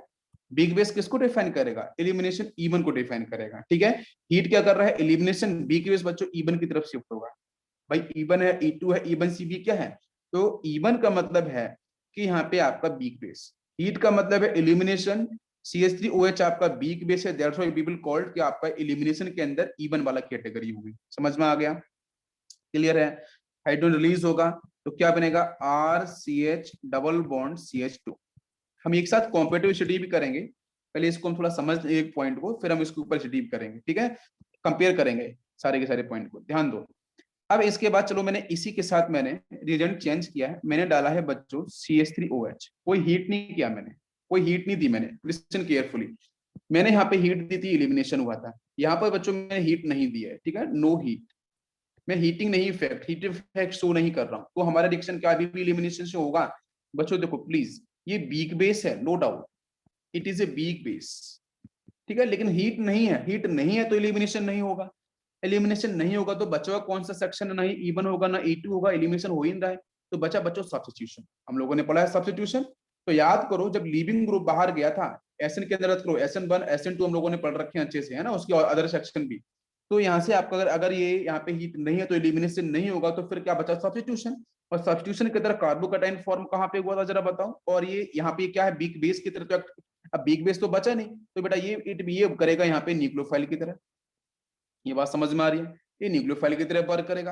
अगर न्यूक्लियोफाइल की तरह वर्क करेगा तो फिर हमारा आंसर क्या बनेगा बताओ? तो फिर हमारा आंसर यहाँ पे क्या बनना चाहिए? क्या बनेगा आंसर? अरे CH3OH जो दिख रहा है, उस CH3OH में याद करो आपका सब्स्टिट्यूशन, उसके पास यहाँ पे क्या है? लोन पेयर है ना ऑक्सीजन के पास। तो लोन पेयर ही तो बच्चों अटैक करेगा ना उस पॉजिटिव चार्ज के ऊपर, जहाँ कार्बन के पास पॉजिटिव चार्ज है, कार्बोकैटायन जो मोर स्टेबल होगा उस पर जाके अटैक कर देगा। डी बेस है तो कौन सा बेटा प्रोसेस होगा? SN1 है, न्यूक्लियोफिलिक सब्स्टिट्यूशन। SN1 यूनिमोलिकुलर वाला सेक्शन होगा। समझ में आ रहा है? तो क्या आंसर बनेगा? ये बन जाएगा आपका यहाँ से RCH, ऑक्सीजन के साथ बच्चों CH3 अब बचेगा, और बाकी यहाँ से आपको CH2। और आंसर बच्चों हमारा प्रोसीड हुआ है SN1 से। क्या डिफरेंस समझ में आया? CH3OH तो वही था, बस हीट ने आंसर बदल दिया। और यहाँ से आपका जो आंसर है, तो इसका मतलब बच्चों क्या कि वीक बेस है, वीक न्यूक्लियोफाइल है, तो हमारा आंसर या तो SN1 होगा या E1 होगा। E1 कब होगा? जब हीट दी जाएगी, ठीक है। वीक बेस के साथ हीट नहीं दी गई है, तो फिर हमारा आंसर बनेगा SN1 से। तो ये एक बनेगा प्रोडक्ट ये, और एक बनेगा बच्चों प्रोडक्ट ये। दोनों समझ में आ गए? It is clear? अरे समझ में आया बच्चों? यहाँ तक समझ में आ गया? Okay, next point. अब जो हम लोगों ने पढ़ा है उसके ऊपर थोड़ा सा हम थ्योरेटिकल स्टडी कर लेते हैं। जैसे फर्स्ट पॉइंट मैंने लिखा है, E1 के अंदर कार्बोकैटाइन फॉर्मेशन। और कार्बोकैटाइन फॉर्मेशन जब हो रहा है तो उसको हम बोलेंगे बच्चों slow step. It is RDS, rate determining step, ठीक है। हम बात कर रहे हैं बच्चों E1 के साथ, ठीक है। यस, तो अब आपको पता चल रहा है कि जब कार्बोकटाइंस की हम स्टेबिलिटी वगैरह के बारे में बात करते हैं, इरेजमेंट, रिंग एक्सपेंशन, कॉन्ट्रैक्शन, वो सभी फोकस किया जाएगा। तो आपका 3rd degree, 2nd degree, 1 degree, ठीक है, इरेजमेंट का जो ऑर्डर होता है, ठीक है। अगर, हाँ बिल्कुल, और इसके साथ अगर मैं रिएक्टिविटी के रेट की बात करूं तो बेटा कैसे डिफाइन किया जाएगा, बिकॉज यहाँ पे आरडीएस पे डिपेंड करेगा, राइट। रेट किस पे डिपेंड करेगा, आरडीएस पे डिपेंड करेगा ना, यस। तो यहाँ पे हमारा, जैसे अगर मैं यहाँ पे एक सीक्वेंस लिखूं कुछ इस तरीके से कंपाउंड का, लाइक दिस ब्रोमीन, यहाँ पे लिखा है मैंने इस तरीके से ब्रोमीन, और मान लेते हैं ये फर्स्ट है, ये सेकेंड है, थर्ड मैंने दिया है कुछ इस तरीके से। तो बताओ मुझे रिएक्टिविटी रेट, बेटा जो रिएक्टिविटी रेट किसका ज्यादा होगा, कहाँ पे आंसर किस तरीके से बनेगा, तो आप देख सकते हो। ये बच्चों क्या मिलेगा 1 डिग्री, भाई बी आर बाहर जाएगा 1 डिग्री, ये क्या मिलेगा 2 डिग्री, ये क्या मिलेगा 3rd डिग्री, कार्बोडन बनेगा ना। तो रिएक्टिविटी रेट बच्चों क्या होगी, 3rd की सबसे अधिक हो जाएगी, फिर आपका सेकंड, सबसे कम आपका फर्स्ट का होगा, ठीक है। रिएक्टिविटी रेट के बारे में बात कर रहा हूं मैं, मेरी बात समझ में आ रही है, यहाँ तक क्लियर हो गया। अरे क्लियर हुआ बच्चों, ओके। इसके बाद सेकेंड पॉइंट, थ्योरेटिकल में सेकेंड पॉइंट, कि जब बच्चों कार्बोकैटाइन का फॉर्मेशन हो चुका है, तो कार्बोकैटाइन के फॉर्मेशन में दो बातें ध्यान रखनी है, ठीक है। रिअरेंजमेंट हो चुका है, मोस्ट स्टेबल कार्बोकैटाइन आ चुका है आफ्टर रिअरेंजमेंट। तो बच्चों अगर यहाँ पे एक तो आपका वही कंपाउंड आपके न्यूक्लियोफाइल की तरह रिएक्ट कर सकता है, वही कंपाउंड बेस की तरह रिएक्ट करेगा, क्या आपको मेरी बात समझ में आ रही है। तो अगर बच्चों यहाँ पे जो बेस है उसके साथ हीट दी गई है, लिसन केयरफुली, वही कंपाउंड है, अगर वहां पे हीट अगर आपको दी गई है एक्स्ट्रा, तो मतलब वो हमारा रिएक्शन बेटा कैसे प्रोसीड होगा, इवन से, बिकॉज कार्बोकैटाइन पहले आपका डिफाइन हो चुका है। अगर न्यूक्लियोफाइल अगर हीट नहीं दे रखी है न्यूक्लियोफाइल से, तो वो वही बेस आपका वर्क एज ए न्यूक्लियोफाइल, अगर हीट नहीं दे रखी है। मेरी बात समझ में आ रही है, अच्छा। अब एक क्वेश्चन यहाँ पे ही है, सुनना ध्यान से, कि जो न्यूक्लियोफिलिक सब्स्टिट्यूशन यहाँ पे SN1 होने वाला है, वो आपका एक्सोथर्मिक होगा कि एंडोथर्मिक होगा, बताओ जरा। इसको मैंने कल भी एक्सप्लेन किया था, एंडोथर्मिक और एक्सोथर्मिक क्या होने वाला है। अरे भाई जब हम इलिमिनेशन की तरफ फोकस करते हैं ना, तो बॉन्ड को तोड़ना पड़ता है, सिग्मा बॉन्ड को तोड़ना पड़ता है ना, और तोड़ना पड़ता है तो आपको अच्छे से पता है कि हमारा जो प्रोसेस होता है वो एंडोथर्मिक होता है, मैंने कल एक्सप्लेन किया था। और कल आपको मैं ये भी बताना चाहूंगा कि स्पॉन्टेनियस प्रोसेस, अगर मैं बोलूं कि प्रोसेस हमारा एंडोथर्मिक है, नो डाउट मुझे स्पॉन्टेनियस कराना है एंडोथर्मिक को, तो मैं क्या करूंगा, तो हीट को सप्लाई करूंगा। जैसे क्या होगा, A plus heat then formation of B ना। तो यहाँ पे अगर मुझे रिएक्शन बच्चों कन्वर्ट करना है रिएक्टेंट को प्रोडक्ट के साइड में, reaction will moves in forward direction, तो we will supply heat, because heat बच्चों एब्जॉर्ब होगी according to LC principle, heat बच्चों एब्जॉर्ब होगी रिएक्टेंट के साइड में, राइट। तभी बेटा हीट यहाँ पे इसके साथ यूज की जाएगी, बॉन्ड ब्रेक करेगा, एलिमिनेशन होगा, तो बी का फॉर्मेशन होगा। बात समझ में आ रही है। तो मतलब जो एलिमिनेशन वाला सेक्शन है, एलिमिनेशन जो रिएक्शन है, उसमें एंडोथर्मिक प्रोसेस रिएक्शन को स्पॉन्टेनियस डिफाइन करता है। मेरी बात समझ में आ रही है, रिएक्शन बेटा पूरा समझ में आ रहा है। तो एलिमिनेशन के अंदर एंडोथर्मिक प्रोसेस उस एलिमिनेशन रिएक्शन को क्या करता है, स्पॉन्टेनियस की तरफ प्रोसीड करता है, जिसकी वजह से रिएक्शन बच्चों क्या होता है, फॉरवर्ड डायरेक्शन में शिफ्ट करता है from reactant to product. It is clear, perfect. अगर इंडोथर्मिक है तो मतलब बच्चों अगर मुझे एलिमिनेशन कराना है, तो what is the optimum condition, तो ऑप्टिमम कंडीशन में फर्स्ट कंडीशन आएगी बच्चों हाई टेम्परेचर, जितना हाई टेम्परेचर होगा एलिमिनेशन फास्ट होगा। It is clear. और ये जो हाई टेम्परेचर है बच्चों, ये एनसीईआरटी में डिफाइन किया है 50 डिग्री सेल्सियस, वेरी इंपॉर्टेंट, ठीक है, 50 डिग्री सेल्सियस।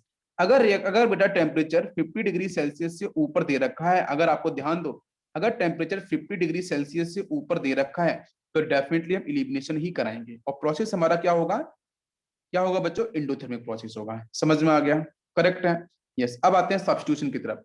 तो सब्स्टिट्यूशन बच्चों कैसा होता है, अच्छा एलिमिनेशन मैंने ये भी बताया था कि गिवन कंपाउंड है ए, बनता कितना है भाई, मैंने कंपाउंड एक दिया था आपको, एक कंपाउंड दिया था, बने कितने हैं, दो प्रोडक्ट बने हैं। तो एंट्रोपी भी क्या होता है, रिएक्शन की इंक्रीज होती है, एलिमिनेशन के अंदर एंट्रोपी विल इंक्रीज। लेकिन यहाँ पे क्या होता है बच्चों, सब्स्टिट्यूशन के अंदर क्या होता है, देता हूं मैं दो प्रोडक्ट, बनता है बच्चों लगभग एक, ठीक है, या मैं दो देता हूं तो दो ही आपके फॉर्म होते हैं, तो एंट्रोपी चेंज नहीं होती है। मतलब मैं क्या बोलता हूँ, सब्स्टिट्यूशन में एंट्रोपी चेंज नहीं होती है तो बहुत स्मॉल अमाउंट में चेंज होती है, लेकिन एलिमिनेशन में एंट्रोपी चेंज होती है, ठीक है। एंट्रोपी के ऊपर ही बात समझ लो। अब ऊपर आ जाओ, तो न्यूक्लियोफिलिक जो सब्स्टिट्यूशन रिएक्शन है, जो SN1 यहाँ पे रिप्रेजेंट कर रहा है, बिकॉज कार्बोकैटायन आपका इंटरमीडिएट फॉर्म वो है, तो SN1 ही होगा, SN2 नहीं हो सकता है। वीक बेस है, वीक न्यूक्लियोफाइल अटैक कर रहा है, तो यहाँ पे बच्चों प्रोसेस हमारा कैसा होगा, एक्सोथर्मिक। कैसा होगा, एक्सोथर्मिक प्रोसेस होता है। जहां पे आपकी लो टेम्परेचर की रिक्वायरमेंट होगी फॉर द स्पॉन्टेनियस कंडीशन, ठीक है, जहां पे एनसीईआरटी में इसके लिए टेम्परेचर बच्चों दे रखा है, temperature is less than 20 degree Celsius. अगर टेम्परेचर हमारा 20 डिग्री सेल्सियस से कम है तो हम लोग बच्चों बिल्कुल एसन को सपोर्ट करेंगे, न्यूक्लियोफिलिक सब्स्टिट्यूशन को सपोर्ट करेंगे। क्या ये पॉइंट समझ में आया? ये पॉइंट क्लियर हुआ एक्सो और इंडो को लेके? अब बहुत से बच्चे सोच रहे होंगे कि सर यहाँ पे SN1 और E1 क्या दोनों एक साथ प्रोसीड होंगे? बिल्कुल, SN1 और E1 दोनों एक साथ ही प्रोसीड होंगे। मैं ऐसा नहीं बोल रहा हूँ अलग अलग प्रोसीड होंगे, वो डिपेंड करे कंडीशंस के ऊपर, ठीक है। SN1 और E1 आपके एक साथ ही प्रोसीड होंगे, ठीक, क्लियर हो रहा है?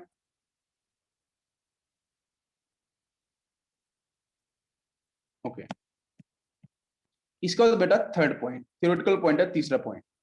मैं E1 के बारे में बात करता हूं तो बच्चों यहाँ पे मिलता है रेट डिटरमाइनिंग स्टेप, जो बेटा डिफाइन कर रही है यहाँ से यूनिमोलिकुलर, ठीक है, unimolecular, only one molecules here participate. तो हम यहाँ पे इसका रेट लिख सकते हैं। तो रेट बच्चों क्या हो जाएगा? रेट कांस्टेंट क्या आ जाएगा? और किस पे डिपेंड करा था? मैंने रिएक्शन अभी लिखी थी, किस पे डिपेंड किया था बच्चों? पहली स्टेप किस पे डिपेंड करा था? जो रिएक्टेंट था आपका, तो रिएक्टेंट क्या था? RCH और नाउ दिस इज CH3। अरे यही तो था, सिर्फ इसी पे डिपेंड करेगा। That's why we will called unimolecular reaction.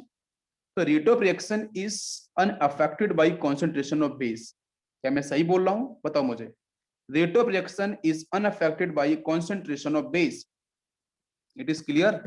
भाई बेस का तो बेटा प्रोसेस तो सेकंड स्टेप में होगा ना, तो फर्स्ट स्टेप में तो आपको बेस दिखता ही नहीं है। फर्स्ट स्टेप में तो बेस आपका यूज होता ही नहीं है। तो जब बेस यूज नहीं होता है तो रेट तो बच्चों पहली स्टेप से डिफाइन की जा रही है। तो मैं बोल सकता हूं कि जो रेट ऑफ रिएक्शन है, rate of reaction is unaffected, is unaffected by concentration of base. तो बेस का कंसंट्रेशन कितना बढ़ा लो कितना कम कर लो, उसके ऊपर बिल्कुल भी आपका रेट अफेक्टेड नहीं होगा, रेट चेंज नहीं होने वाला है। क्या आपको मेरी बात समझ में आ रही है? Rate is clear? समझ में आ गए पॉइंट? यस। अब बात करते हैं बच्चों फोर्थ पॉइंट के बारे में। यस, यहाँ पे बच्चों हम फॉलो करते हैं वीक बेस, ठीक है, वीक बेस। तो क्वेश्चन है कि वीक बेस के बारे में क्या है, कितना क्वेश्चन हो सकता है ना, तो क्या आपका डिफाइन होगा? तो वीक बेस में जो हमारे क्वेश्चंस एरो पे लिखे मिलेंगे, वो वीक बेस कौन कौन से होंगे? कॉमन वीक बेस की बात कर रहा हूँ। आपका मेथनॉल हो सकता है, आपका एथनॉल हो सकता है, आपका वाटर मॉलिक्यूल्स हो सकता है। जनरली हम इनको यूज करते हैं, ठीक है, ये आपके वीक बेस को रिप्रेजेंट करेंगे। अगर आप पूछें कि अगर आपके स्ट्रॉन्ग बेस होंगे, इफ स्ट्रॉन्ग बेस, ठीक है, then reaction will not wait for removal of X minus, ठीक है, जो लीविंग ग्रुप है जो X माइनस है। तो लिसन केयरफुली, अगर बच्चों वीक बेस होगा तो रिएक्शन इजिली प्रोसीड हो गई। भाई वीक है, इतने आराम से अटैक नहीं करेगा, धीरे धीरे अटैक करेगा, ठीक है। पहले वो कार्बोनेट बनेगा, वो स्टेबिलिटी गेन करेगा, फिर वहां पे प्रोसेस किया जाएगा। बात समझ में आ रही है? लेकिन अगर बच्चों स्ट्रॉन्ग बेस आ जाता है तो स्ट्रॉन्ग बेस बच्चों इसी के बारे में लिखा मैंने, स्ट्रॉन्ग बेस जो होगा will not wait for the removal of X minus. तो X माइनस के रिमूवल का वेट नहीं करेगा। जैसे हल्का सा X minus leaving group release होगा, हल्का सा पॉजिटिव चार्ज आएगा, वही फटाक से आपका जो क्या करेगा स्ट्रॉन्ग बेस बच्चों उस कार्बन के ऊपर जहां पॉजिटिव चार्ज डेवलप होगा उस पर उतना तेजी से अटैक करेगा। मतलब मैं बोल सकता हूं at a time parallel leaving group बाहर जा रहा होता है, हल्का सा पॉजिटिव चार्ज आएगा, वैसे स्ट्रॉन्ग बेस अटैक करेगा। क्या आपको मेरी बात समझ में आ रही है? It is clear? यहां तक बच्चों बात समझ में आ रही है? यस। नेक्स्ट बच्चों बात करता हूं फिफ्थ पॉइंट। फिफ्थ पॉइंट को मैं लेता हूं सॉल्वेंट। सॉल्वेंट को थोड़ा समझते हैं। तो सॉल्वेंट में बच्चों हम लोग बात करते हैं पोलर प्रोटिक सॉल्वेंट, ठीक है, या पोलर प्रोटिक सॉल्वेंट। तो सॉल्वेंट का रोल यहाँ पे क्या है उसको भी थोड़ा समझते हैं। तो सॉल्वेंट का रोल कुछ यूं है कि आपको पता है पोलर प्रोटिक सॉल्वेंट है तो ये क्या करेगा, ये डिसॉल्व करता है कैटाइंस को। आपका जो एनाइन डिसॉल्व होगा उसको ये सॉल्युबिलिटी से डिफाइन करेगा, ठीक है। तो पोलर प्रोटिक जो सॉल्वेंट है वो बच्चों क्या करता है, सॉल्युबिलिटी को डिफाइन करता है। जब यहाँ से आपका जो लीविंग ग्रुप होगा वो X माइनस बच्चों जैसे रिलीज होगा, तो X माइनस के रिलीज होते ही यहाँ पे क्या होगा, वाटर मॉलिक्यूल्स डाइपोल की फेज में आएगा और इसके आसपास इकट्ठा हो जाएगा। मतलब बच्चों plus minus plus minus plus minus, इस तरीके से यहाँ पे वाटर मॉलिक्यूल उस एनायन को जो लीविंग ग्रुप है उसको बच्चों सॉल्वेबल डिफाइन कर देगा। क्या आपको मेरी बात समझ में आ रही है? It is clear. अगर आपका मैंने पोलर प्रोटेक्ट सॉल्वेंट यूज किया है तो इसके साथ हमारा पॉइंट ये है कि जैसे यहां से अगर मैंने कौन कौन से ले सकता हूं पोलर प्रोटेक्ट सॉल्वेंट, तो वो आपको पता है वाटर मॉलिक्यूल्स हो सकते हैं एरो के ऊपर, आपका मेथनॉल हो सकता है एरो के ऊपर, ठीक है, ये कुछ हो सकते हैं। और इसके साथ मैंने डाइलेक्ट्रिक कांस्टेंट की वैल्यू भी आपको समझाई थी एसएन के अंदर। तो करते क्या है कि जो कार्बन और जो लीविंग ग्रुप का बॉन्ड होगा उस बॉन्ड को डिसोशिएट, बिकॉज बच्चों डाइलेक्ट्रिक कांस्टेंट वैल्यू इनकी होती है, मेरी बात समझ में आ रही है, सॉल्वेंट की डाइलेक्ट्रिक कांस्टेंट वैल्यू होती है। तो जैसे मैंने बोला था कि वाटर मॉलिक्यूल से बेटा सपोज 80 और 81 है सपोज, ठीक है, तो वो क्या करेगा 81 टाइम्स इस CX बॉन्ड को ब्रेक, इस CX जो कार्बन और X बॉन्ड है ना, इस बॉन्ड को ये बीक करेगा, बीक इतने टाइम्स इसको बीक कर देगा, मतलब इतना इतना फास्ट यहां से इसको बीक करेगा और बीक करने के बाद यहां से लिविंग ग्रुप बाहर जाएगा। ये सॉल्वेंट का काम होता है। क्या आपको मेरी बात समझ में आ रही है? तो सॉल्वेंट बच्चों इस बॉन्ड को ब्रेक करेगा, अरे इसको बीक कर देगा ना, बीक करते ही X माइनस आपके यहां से रिलीज हो जाएगा लिविंग ग्रुप। ये बात समझ में आ रही है ना? बताइए जरा। इसको हम लोगों ने वहां भी पढ़ रखा है, अगर आपको पता होगा तो इसको हम लोगों ने वहां भी डिफाइन किया था एसन के अंदर। ये बात समझ में आ रही है? क्लियर हो रहा है सभी को? तो सॉल्वेंट का अपना रोल क्या है वो आपको समझ में आ गया। अब वो क्या करेगा, जो लीविंग ग्रुप जाएगा उसके साथ वो इकट्ठा हो जाएगा, उसको सॉल्वेंट डिफाइन कर देगा, ठीक है। यस। इसके बाद बात करते हैं बच्चों नेक्स्ट 6 पॉइंट लिविंग ग्रुप को लेके। तो लिविंग ग्रुप में क्या है, मैं यहाँ पे लिख रहा हूं, rate of even depends upon ability ability of leaving group. पहला पॉइंट तो यही कि एलिमिनेशन अगर हो रहा है तो उसमें आपका लिविंग ग्रुप जितना इजी आपका रिलीज होगा, लिविंग ग्रुप जितना अच्छे से रिलीज हो जाएगा, जितना फास्ट रिलीज होगा, तो वो बेटा उतना ही रेट क्या होगा, इवन का आपका अधिक होगा। जैसे एक क्वेश्चन लू, मैंने सपोज एक क्वेश्चन दिया है क्लोरीन, यहाँ पे लिया है मैंने सपोज ब्रोमीन, और इधर लिया है मैंने सपोज यहाँ पे आयोडीन। तो बताओ सबसे फास्ट रेट किसका होगा, तो हमारा आंसर ये हो जाएगा, बिकॉज आयोडीन आपका अच्छा लिविंग ग्रुप होता है, ठीक है। तो ये आपका लिविंग ग्रुप की टेंडेंसी की बेस पे हम निकाल सकते हैं, गुड लिविंग ग्रुप होगा आयोडीन, तो इसका रेट आपका फास्ट हो जाएगा, ठीक है। तो लिविंग ग्रुप टेंडेंसी पे भी डिपेंड करता है। यहाँ तक सभी को आवाज समझ में आ गई है? एक बार बताओ बच्चों।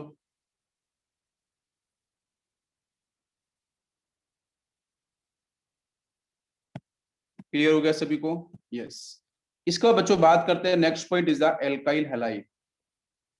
Next point is alkyl halide.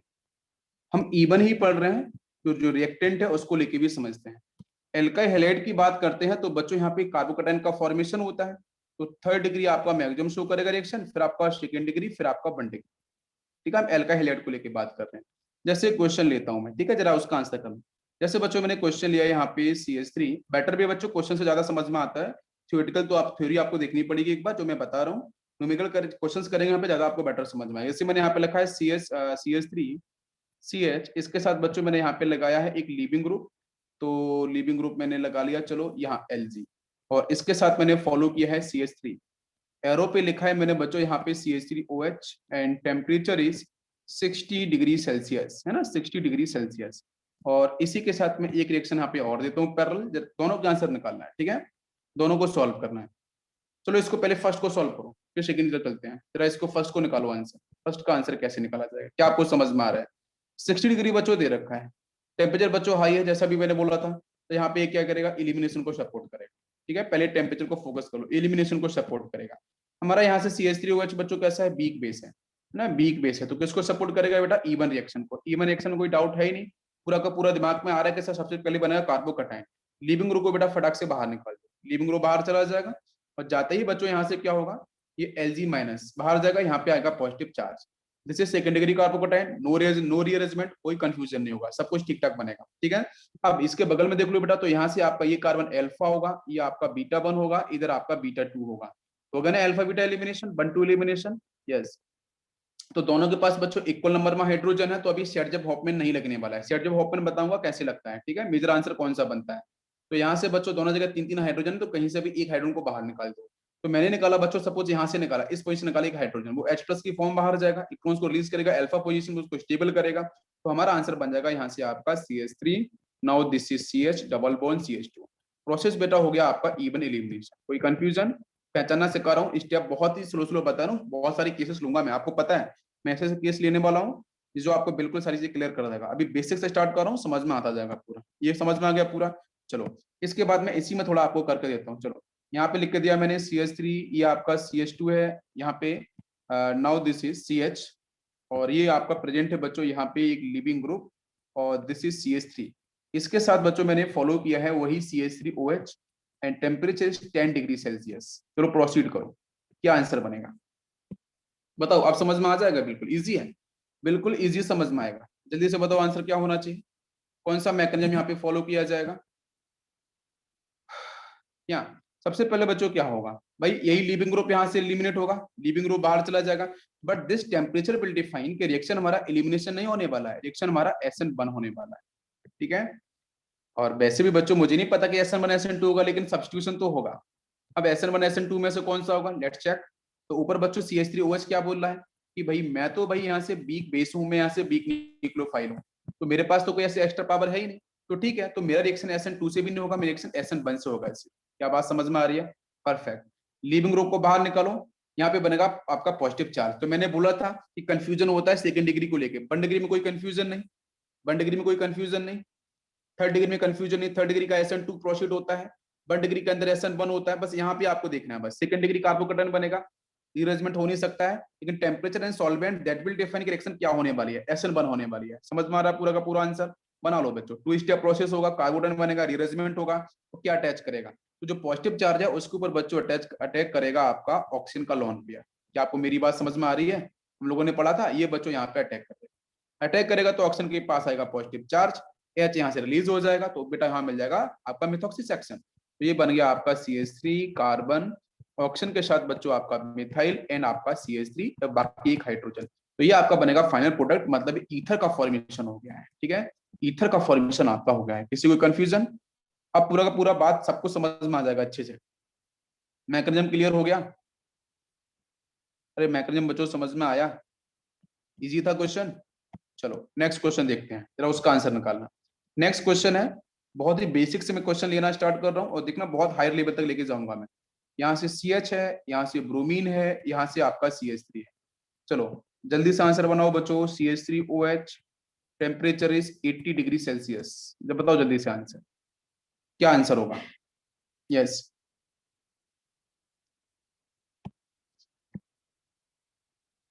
बताओ बेटा। 80 डिग्री सेल्सियस है तो क्या डिफाइन करेगा? आपको पता है एलिमिनेशन डिफाइन करेगा, ठीक है। अब एलिमिनेशन के अंदर बेटा E1 E2 कौन सा वाला सेक्शन? तो ये वीक बेस है, listen carefully, this is weak base, और वीक बेस बच्चों हमेशा फेवर करता है आपके E1 को, तो हमारा आंसर बनेगा E1 से। समझ में आ गया? E2 से नहीं बनेगा। अभी सब कंपेयर करूंगा, पहले इसको थोड़ा थोड़ा देख लो। हाँ अभी अभी तो मजा आएगा, थोड़ा मैंने बदल दिया, अभी अच्छा है। तो यहाँ से लिविंग ग्रुप है, इसको बाहर निकालो बच्चों। तो जैसे मैं बाहर निकालूंगा तो Br- रिलीज हो गया, और जहां पे लिविंग ग्रुप अटैच होता है वो अल्फा कार्बन होता है, अगल बगल वाले बच्चों बीटा 1 होगा, ये सपोज बीटा 2 होगा, ठीक है। मुझे इससे मतलब है नहीं, गामा वगैरह से मतलब नहीं, बीटा 1 और बीटा 2 से मतलब है। अब इसके बाद यहाँ से जो नेक्स्ट स्टेप बनेगी, थोड़ा मैकेनिज्म देखते हैं। यहाँ से होगा आपका CH2, ये होगा आपका CH, यहाँ पॉजिटिव चार्ज, यहाँ पे होगा CH3। निकालो बच्चों, किस बीटा से निकालूंगा मैं हाइड्रोजन? ये बीटा 1 है, ये आपका बीटा 2 है, किससे निकालूंगा? अरे दोनों से निकालो, कोई कंफ्यूजन थोड़ी नहीं है, दोनों से निकालो। चलो दोनों से निकालता हूँ। सामने कौन आएगा? बीक बेस आएगा। सामने कौन आएगा बच्चों? बीक बेस आएगा। बीक बेस कौन सा है? CH3OH। लिविंग ग्रुप तो बाहर चला गया। अब CH3OH जो आया, ये CH3OH बच्चों क्या करेगा? यहाँ से निकालेगा ना हाइड्रोजन। मेरी बात समझ में आ रही है? तो हीट तो बच्चों साथ में दे रखी थी, यस, ठीक है। तो क्या करेगा? यहाँ से निकालेगा बच्चों हाइड्रोजन। मैंने मानो चलो बेटा बीटा 1 से निकाला, सपोज मैंने निकाला बीटा 1 से, तो यहाँ पे दो केस बन सकते हैं। पहला केस लेता हूँ बीटा 1 वाला, तो क्या आंसर बनेगा? देखो यहाँ से बन जाएगा CH3 CH2 CH double bond, और ये हो जाएगा बच्चों यहाँ से आपका CH2। पहला आंसर। सेकेंड आंसर, अगर मैं बीटा 2 से निकाला तो बनेगा आपका CH3, यहाँ से निकाला तो ये आएगा आपका CH डबल बॉन्ड, ठीक है। करेक्ट है बेटा? बात समझ में आ रही है? यहाँ से CH एंड आपका ये CH3, ये दो बने प्रोडक्ट, दो एल्किन, दोनों में से स्टेबल कौन से होंगे मुझे नहीं पता, तो कैसे डिसाइड किया जाए? कैसे बच्चों डिसाइड किया जाए? तो हम डिसाइड करेंगे on the basis of set rule. कैसे डिफाइन करेंगे? सेट रूल से भी नहीं करेंगे, हम बात करेंगे यहाँ पे स्टेबिलिटी को लेके कि मोर स्टेबल एल्किन कौन सा, जब यहाँ पे ये बनेंगे प्रोडक्ट तो इनमें से मोर स्टेबल एल्कीन कौन सा, मोर स्टेबल एल्कीन कौन सा होगा। हम लोग पढ़ चुके हैं बच्चों जीओसी 1 के अंदर एल्कीन की स्टेबिलिटी डिफाइंड बाय, कैसे डिफाइन करते हैं, हाइपर कंजुगेशन से करते हैं, आपको बहुत अच्छे से पता होगा। बेटा बीटा, ये बीटा 2 से निकला तो इसके पास कितने बेटा मिलेंगे आपके, कितने मिलेंगे आपके अल्फा हाइड्रोजन, चेक करते हैं। 3 इधर 3 इधर 6 अल्फा हाइड्रोजन। ऊपर वाले के पास कितने मिलेंगे, ओनली आपके 2 अल्फा हाइड्रोजन। तो इन दोनों में से मोर स्टेबल कौन सा होगा, बीटा 2 वाला, मतलब ये आपका मोर स्टेबल होगा सेकंड वाला। क्या आपको मेरी बात समझ में आ रही है, सेकंड इज मोर स्टेबल, अरे second is more stable. Okay अब सुनना, अब इसको मैं डिफाइन कैसे करता हूँ, इसको मैं डिफाइन कर रहा हूँ, जरा सुनते हैं ध्यान से। मैंने लिखा है बच्चों यहाँ पे सेटजेप रूल, तो सेटजेप रूल बोलो जेटशेप रूल बोलो, बात एक ही है, अलग बुक्स में अलग अलग तरीके से लिखा है। तो सेटजेप रूल को बेटा कैसे समझते हैं, प्लीज लिसन केयरफुली। तो यहाँ बच्चों हम बात करते हैं when small base attack, when small base attacks, so more stable alkene, more stable alkene, बच्चों में लिखा है small base, this is very important, CH3OH small base, ठीक है, small base attack, more stable alkene is the major product, is the major product. अब एक question है कि मेजर प्रोडक्ट वाला आपको आंसर मैंने बताया था, तो मेजर प्रोडक्ट बच्चों कौन सा होगा, बताओ जल्दी से, हाइपर कंजुगेशन, यस, जिसके पास प्रेजेंट है मोर अल्फा हाइड्रोजन, तो this one is major product. क्या आपको मेरी बात समझ में आ रही है, सेटजेप रूल बच्चों वहां वर्क करेगा जहां पे आपका स्मॉल बेस अटैक किया जाएगा, बिगर बेस आएंगे तो देखो आंसर हॉफमैन वाला भी मेजर होगा, बिगर बेस जब आएगा ना तो अटैक नहीं कर पाएगा मजबूरी में, तो वो क्या करेगा, टर्मिनल पोजीशन पे अटैक करेगा, तो हॉफमैन भी मेजर बन जाता है। क्या आपको मेरी बात समझ में आ रही है, तो Saytzeff rule is only work for कि जब स्मॉल बेस बच्चों अटैक करेगा वहीं पे लगाना है सेटजेप रूल, स्मॉल बेस का अटैक करा देना, कराने के बाद 2 एल्कीन मिलेंगे, 3 मिलेंगे, जितने भी मिले बना लेना, मेजर कौन सा होगा हाइपर कंजुगेशन के थ्रू फॉलो कर लेना, more alpha hydrogen, that will define कि कौन सा आपका मेजर आंसर होगा। कोई कंफ्यूजन, एनी डाउट हियर, किसी कोई कंफ्यूजन है, मोर अल्फा हाइड्रोजन बोल लो या फिर आप ऐसे बोल लो मोर सब्स्टिट्यूटेड, बात तो वही है, मोर सब्स्टिट्यूटेड, कुछ बुक्स में मोर सब्स्टिट्यूट करके भी लिखा है, तो ज्यादा सब्स्टिट्यूशन है ना, एल्किन, एल्किन के आसपास, डबल बॉन्ड के आसपास ज्यादा सब्स्टिट्यूशन, उसको भी हम लोग बोल सकते हैं, बिकॉज ज्यादा अल्फा हाइड्रोजन मिलेंगे ना वहां पे। अरे यहाँ तक समझ में आ गया, या मोर क्राउडेड, अलग अलग है, अलग अलग तरीके से, ठीक है, मोर क्राउडेड, कुछ टीचर मोर क्राउडेड बोलते हैं, बोलोगे कंफ्यूजन, भास्कर सर ने तो बोला ही नहीं, तो सब बोल देता हूँ, मोर क्राउडेड, मोर सब्स्टिट्यूट, मोर अल्फा हाइड्रोजन, कुछ भी बोलो, ये आपका यहाँ पे आंसर मैक्सिमम हो जाएगा। सभी को बात समझ में आ गई, चलो अब बात करते हैं एक क्वेश्चन पे, जरा आंसर बताना, ठीक है। क्वेश्चन है बच्चों यहाँ से CH3 CH2 CH, now this is bromine, इसके साथ बच्चों दिया है मैंने CH3, फॉलो किया है मैंने वही CH3OH, and temperature is 80 degree Celsius. Solve करो, आइसोमर्स को भी ध्यान रखना आप, यस, आइसोमर्स को भी ध्यान रखना है, ठीक है, यस। नेक्स्ट मैंने यहाँ से दिया है CH3OH, चलो ठीक है, इसको सॉल्व करो जरा, फिर नेक्स्ट स्टेप पे चलेंगे, करो जरा।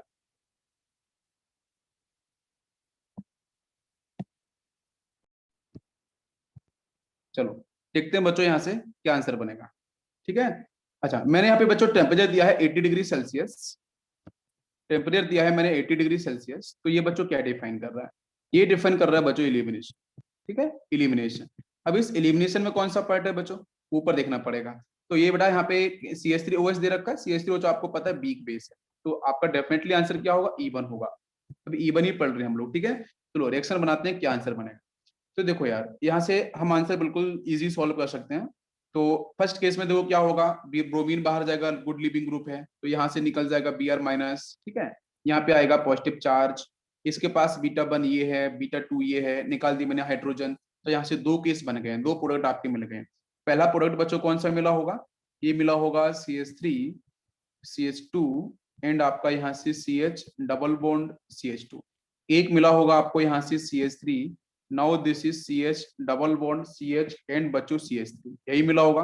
दोनों में से मेजर कौन सा होगा, आपको ध्यान देना पड़ेगा कि यहाँ बच्चों हमारा न्यूक्लियो, हमारा बेस कैसा है, स्मॉल बेस है, स्मॉल बेस के तो बच्चों सेटजेप की तरफ हम बोल देंगे सेटजेप इज द मेजर, बट सेटजेप कौन सा मेजर होगा, तो डिपेंड अपॉन अल्फा हाइड्रोजन, तो इसके पास बच्चों कितने अल्फा हाइड्रोजन है, 3 यहाँ पे हैं, 3 यहाँ पे हैं, तो 6 अल्फा हाइड्रोजन आपको दिख रहे हैं, मोर हाइपर कंजुगेशन यहाँ पे।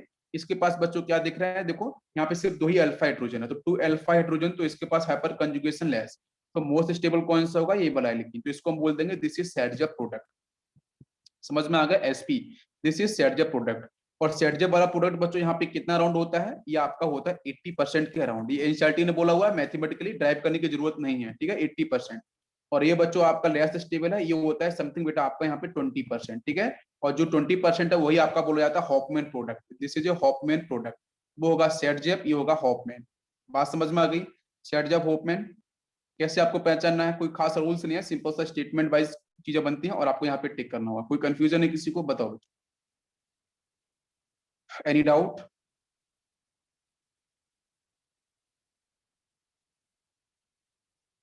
यस,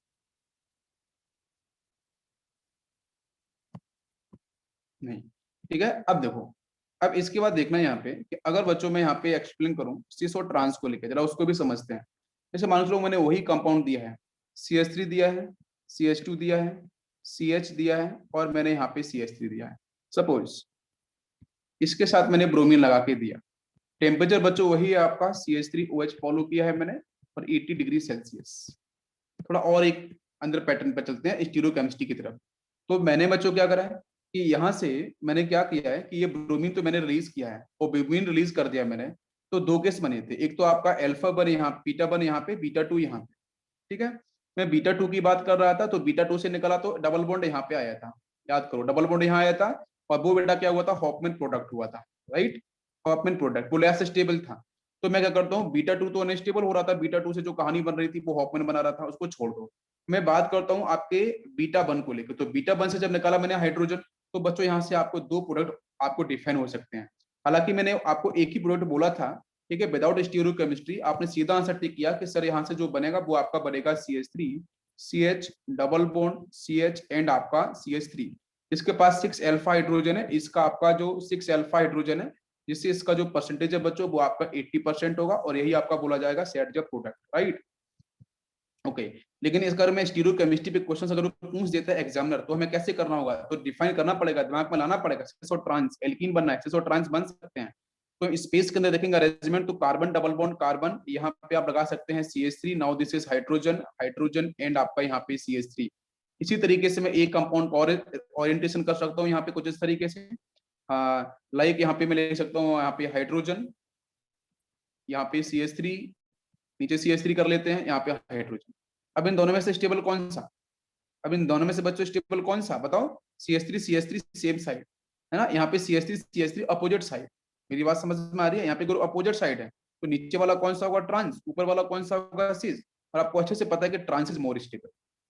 अरे बात समझ में आ रही है कि नहीं आ रही है, बताइए जरा। ट्रांस इज मोर स्टेबल, तो दैट्स व्हाई ट्रांस क्या हो जाएगा, मेजर। तो अगर स्टीरियोकेमिस्ट्री की तरफ जाता है तो इसको हम आंसर टिक करें।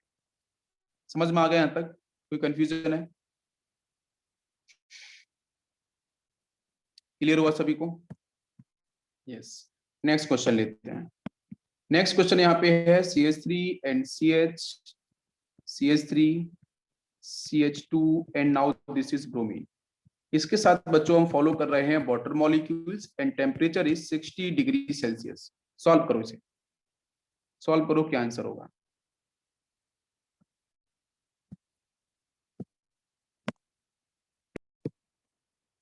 देखो यहाँ बच्चों क्या है कि ये लिविंग ग्रुप बाहर जाएगा, हीट दे रखा है 60 डिग्री सेल्सियस, है ना, यस 40 से तो ऊपर ही है, मोर हीट है। तो इसका मतलब बच्चों यहाँ पे क्या होगा, हाई टेम्परेचर को हम डिफाइन कर सकते हैं, यस। यहाँ से एलिमिनेशन होगा, कौन सा एलिमिनेशन होगा, तो वाटर मॉलिक्यूल्स इज वीक, तो that's why E1 is the elimination. बनेगा बच्चों कार्बोकटाइन, लिविंग ग्रुप बच्चों बाहर जाएगा, यहाँ से Br माइनस आपने बाहर निकाल दिया, पॉजिटिव चार्ज यहाँ पे आ गया, 1 डिग्री कार्बोकटाइन। क्या रीअरेंजमेंट होगा, हाँ बिल्कुल होगा, बिकॉज E1 है तो रीअरेंजमेंट आपका बिल्कुल होगा। तो मैकेनिज्म सेक्शन क्या होगा वो देख लो थोड़ा सा। यहाँ से आपका CH3 होगा, ये CH हो जाएगा, यहाँ से CH3 होगा, ये CH2 होगा। यहाँ बच्चों पॉजिटिव चार्ज था ना, यहाँ पॉजिटिव चार्ज था, तो कौन सा बेटा माइग्रेशन यहाँ पे होगा, 1 2 hydride shifting, right. Yes 1,2 H minus shifting, 1 2 hydride shifting हो जाएगी, मतलब इसके पास प्रेजेंट हाइड्रोजन है, तो यहाँ से निकलेगा। और यहाँ से बेटा ये क्या होगा कि ये तो 1 डिग्री था सर, ये 3 डिग्री होगा, तो यहाँ से इधर शिफ्ट हो जाएगा H माइनस, तो ऑटोमेटिक पॉजिटिव चार्ज यहाँ पे आ जाएगा। इसका मतलब यहाँ से हो गया है CH3, now this is carbon, CH3 NCH3, positive charge बच्चों यहाँ पे आ गया। अब कोई दिक्कत ही नहीं है, वाटर मॉलिक्यूल्स बच्चों दिख रहा था उसके इस पे अटैक करा लो सीधा, ठीक है। तो वाटर मॉलिक्यूल्स का हम अटैक कराएंगे ऑक्सीजन के लोन पेयर्स का, तो यहाँ से आपको क्या मिल जाएगा, क्या बच्चों आंसर मिलेगा? यस। अब एक क्वेश्चन यहाँ पे ये है, ध्यान से सुनना जरा, अगर मैं वाटर मॉलिक्यूल्स का यहाँ पे अटैक करा दिया, अगर हीट यहाँ पे 60 डिग्री सेल्सियस नहीं होती है ना, तो एल्कोहल बन जाता। अरे क्या बनता है, एल्कोहल बन जाता सीधा। हीट दे रखी है, तो हीट देने के साथ आपको ध्यान रखना पड़ेगा, ऐसा नहीं कि सीधा वो एसएन वाला ध्यान रखो, अटैक करा दो, एल्कोहल बना के रख दो, गलत आंसर हो जाएगा। तो फिर क्या करना पड़ेगा? यस, आपके पास यहाँ पे क्या है, ये बीटा 1, ये बीटा 2, ये बीटा 3, सबके पास प्रेजेंट है 3-3 हाइड्रोजन, कोई दिक्कत नहीं, कहीं से भी निकालो, आंसर आपका क्या बनेगा, एल्कीन। तो आंसर बन गया बच्चों यहाँ पे CH3 carbon, CH3 double bond and आपका CH2। This is the final product. समझ में आ गया? क्लियर हो गया सभी को? यहाँ तक बात समझ में आ गई? अगर बच्चों इसी क्वेश्चन के साथ, अगर इसी क्वेश्चन के साथ मैं सपोज यहाँ पे 10 degree Celsius, 10 degree Celsius and आपका यहाँ पे वाटर मॉलिक्यूल्स, तो फिर हमारा आंसर क्या बनता? तो एसएन से होता, ठीक है। और वाटर मॉलिक्यूल्स कैसा है, वीक न्यूक्लियोफाइल है, तो SN1 मैकेनिज्म होता, और आंसर क्या बनता, बताओ जरा, आंसर क्या बनता?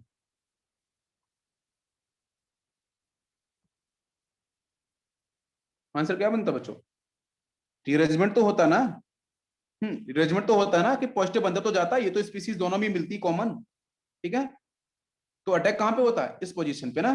तो फिर आंसर मिल जाता है आपको CH3 कार्बन, यहाँ से OH, नीचे यहाँ से आपको CH3, इधर CH3, ये आपको एल्कोहल मिलता है, 3rd डिग्री एल्कोहल। समझ में आ गया? एक साथ बता रहा हूँ, पैरेलल चीजें समझ में आती जाएंगी। नेक्स्ट क्वेश्चन, नेक्स्ट क्वेश्चन लिया बच्चों मैंने यहाँ पे रिंग, और रिंग के साथ मैंने यहाँ पे कुछ इस तरीके से क्लोरीन, और रिएक्शन है बच्चों यहाँ से आपकी CH3OH। Now temperature is 60 degree Celsius. Proceed करो, क्या आंसर बनेगा, कोशिश करो, क्या आंसर बनेगा बेटा? लीविंग ग्रुप, ये लीविंग ग्रुप है, तो लीविंग ग्रुप जिसके साथ अटैच है वो कार्बन क्या होगा, अल्फा। अब यहाँ से 60 डिग्री सेल्सियस है, तो प्रोसेस बेटा कौन सा होगा, इलिमिनेशन होगा, बिकॉज ये आपका वीक बेस है, ठीक है। इलिमिनेशन इवन होगा, ये अल्फा हो गया, इससे यहाँ पे बीटा होगा, बीटा के पास प्रेजेंट है एक हाइड्रोजन। चेक करते हैं रिएक्शन कैसे प्रोसीड होगी, तो क्या करें बच्चों, बताओ जल्दी से आंसर। यार सिंपल सा आंसर है, लिविंग ग्रुप को बाहर निकाल दो, लिविंग ग्रुप बाहर निकालेंगे तो इसके पास क्या आएगा, पॉजिटिव चार्ज, ये यहाँ से इलेक्ट्रॉन लेके जाएगा ना, तो पॉजिटिव इसके पास आ जाएगा, तो ये बन जाएगा कुछ, लिविंग ग्रुप तो बाहर निकल गया ना यहाँ से, यस, तो ये बनेगा बच्चों पॉजिटिव यहाँ। ये पूरी बात समझ में आ रही है? इजी है बच्चों, बहुत ही इजी है, ठीक है, समझ में आ रहा होगा। ये 1 डिग्री है, यहाँ से 3rd डिग्री है, इसके पास प्रेजेंट है हाइड्रोजन, तो बेटा हाइड्राइड शिफ्टिंग कर लेते हैं अपन, 1,2 हाइड्राइड शिफ्टिंग, नी डाउट नहीं, रीअरेंजमेंट हो जाएगा, ठीक है। H- को मैंने यहाँ शिफ्ट किया है, तो यहाँ से सीधा आपका आंसर बन जाएगा।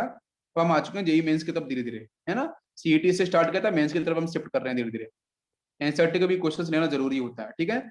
अब यहाँ से क्या होगा, हाइड्राइड शिफ्टिंग हो चुकी है, तो बच्चों पॉजिटिव चार्ज यहाँ पे आ चुका है, जैसे पॉजिटिव आया तो बीटा और बढ़ गए, एक बीटा ये, एक बीटा ये, अब ये बीटा हो गए। समझ में आया? It is clear? बीटा समझ में आ गया?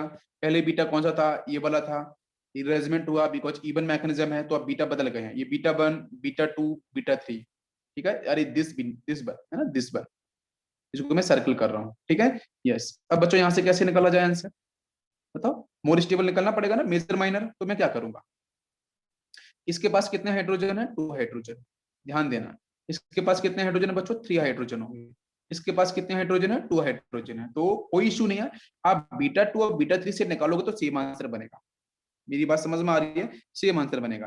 तो क्या निकालो, बीटा 1 से निकालो या बीटा 3 से निकालो, या फिर बीटा 1 के साथ बीटा 2 का निकालो, एक पेयर बना लेते हैं, 2 ही आंसर आपको मिलेंगे। तो 2 आंसर कौन कौन से मिलेंगे, देखते हैं। तो फर्स्ट आंसर बच्चों यहाँ से आपका बन जाएगा कुछ यूं, जब मैं डबल बॉन्ड यहाँ से, मतलब मैं बीटा 2 से निकाल दिया, और बाकी बाहर आपको CH3 मिलेगा, कोई कंफ्यूजन नहीं, एक एल्कीन नहीं मिलेगा। दूसरा एल्कीन क्या मिलेगा, जब मैंने निकाला बीटा 1 से, तो बीटा 1 से निकालेंगे तो क्या बनेगा, बाहर की तरफ डबल बॉन्ड आ जाएगा। अब इन दोनों में से मेजर कौन सा है, स्टेबल कौन सा है, भाई ये तो कैसा था, स्मॉल बेस था, ठीक है, साइज कैसा था, स्मॉल बेस था, तो सेटजेब वाला आपका मेजर होना चाहिए। देखते हैं जिसके पास ज्यादा ब्रांचिंग हो, ज्यादा सब्स्टिट्यूशन हो, वो आपका मेजर, तो मेजर कौन सा चेक करते हैं, डबल बॉन्ड यहाँ दिख रहा है, ठीक है, डबल बॉन्ड यहाँ दिख रहा है, तो इसके पास कितने अल्फा हाइड्रोजन है, चेक करते हैं। 2 यहाँ पे होंगे, 2 यहाँ पे होंगे, 2 और 2 कितना हो गया, 4, ओनली 4 अल्फा हाइड्रोजन। इसके पास चेक करते हैं, यहाँ बाहर कितने होंगे, यहाँ पे 3 मिलेंगे, ये CH3 होगा, 3 आपको यहाँ मिलेंगे, 2 यहाँ पे मिलेंगे, ठीक है, डबल बॉन्ड यहाँ पे है, इधर है, इधर है, CH3 यहाँ पे होगा, 3 यहाँ पे मिलेंगे, 2 यहाँ पे मिल जाएंगे, 2 अल्फा हाइड्रोजन और 2 अल्फा हाइड्रोजन यहाँ पे, 3 to 4 3 to 5 5 to 7 7 alpha hydrogen यहाँ पे मिलेंगे, 7 अल्फा हाइड्रोजन। और 7 का मतलब ऊपर वाला हो गया बच्चों मेजर, नीचे वाला हो गया माइनर। और मेजर वाला कौन सा बेटा, यहाँ पे हो गया ये सेट, जब ऊपर वाला, नीचे वाला हो गया हॉप में। समझ में आ गया? इजी क्वेश्चन था बिल्कुल। नेक्स्ट क्वेश्चन लेते हैं। यस, जितने ज्यादा क्वेश्चंस करेंगे आपको उतना ही आसानी होगी जब आप कोई भी क्वेश्चंस को सॉल्व करोगे किसी बुक से, ठीक है? इसलिए क्वेश्चंस में ज्यादा आपको करा देता हूँ। 60 डिग्री सेल्सियस ये क्वेश्चन दिया है, बताओ क्या आंसर बनेगा जल्दी से। और यही मैं फॉलो कर लेता हूँ वाटर मॉलिक्यूल्स के साथ 10 डिग्री सेल्सियस। निकालो आंसर, दोनों केस में क्या बनेगा।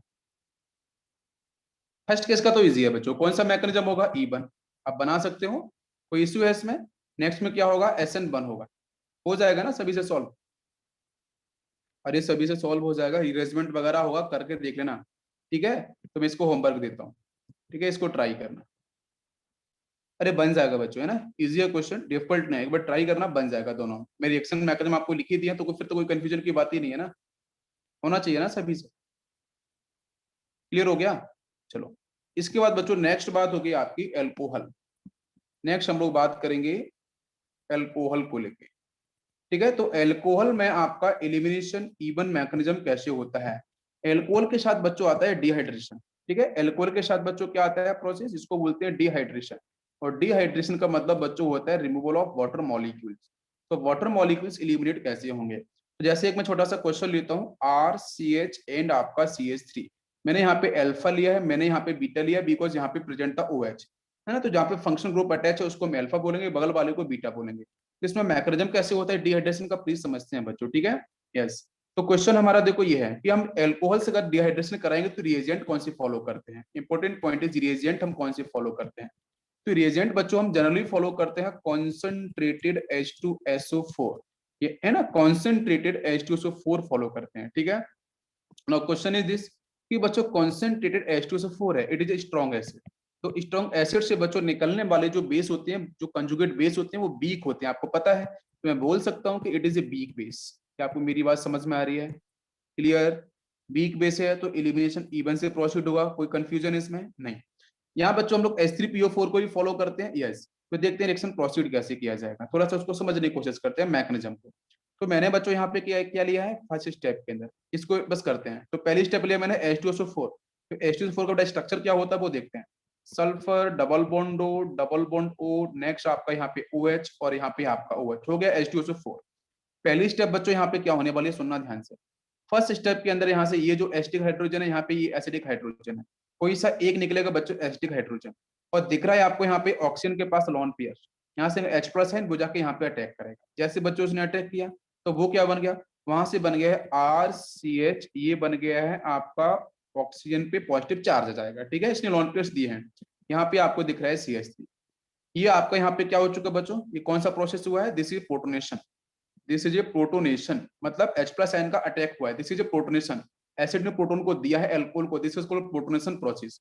तो बच्चों यहाँ से क्या मिल गया है, ये जो मिला है this is called protonated alcohol, इसको हम बोल सकते हैं प्रोटोनेटेड अल्कोहल, ठीक है? Yes, this is A protonated alcohol. अब क्या होगा इसके बाद, तो जब अब इसको सुना ध्यान से, पहली स्टेप में जब H2SO4 एसिड आएगा तो फर्स्ट स्टेप बच्चों होती है फास्ट स्टेप, लिसन केयरफुली।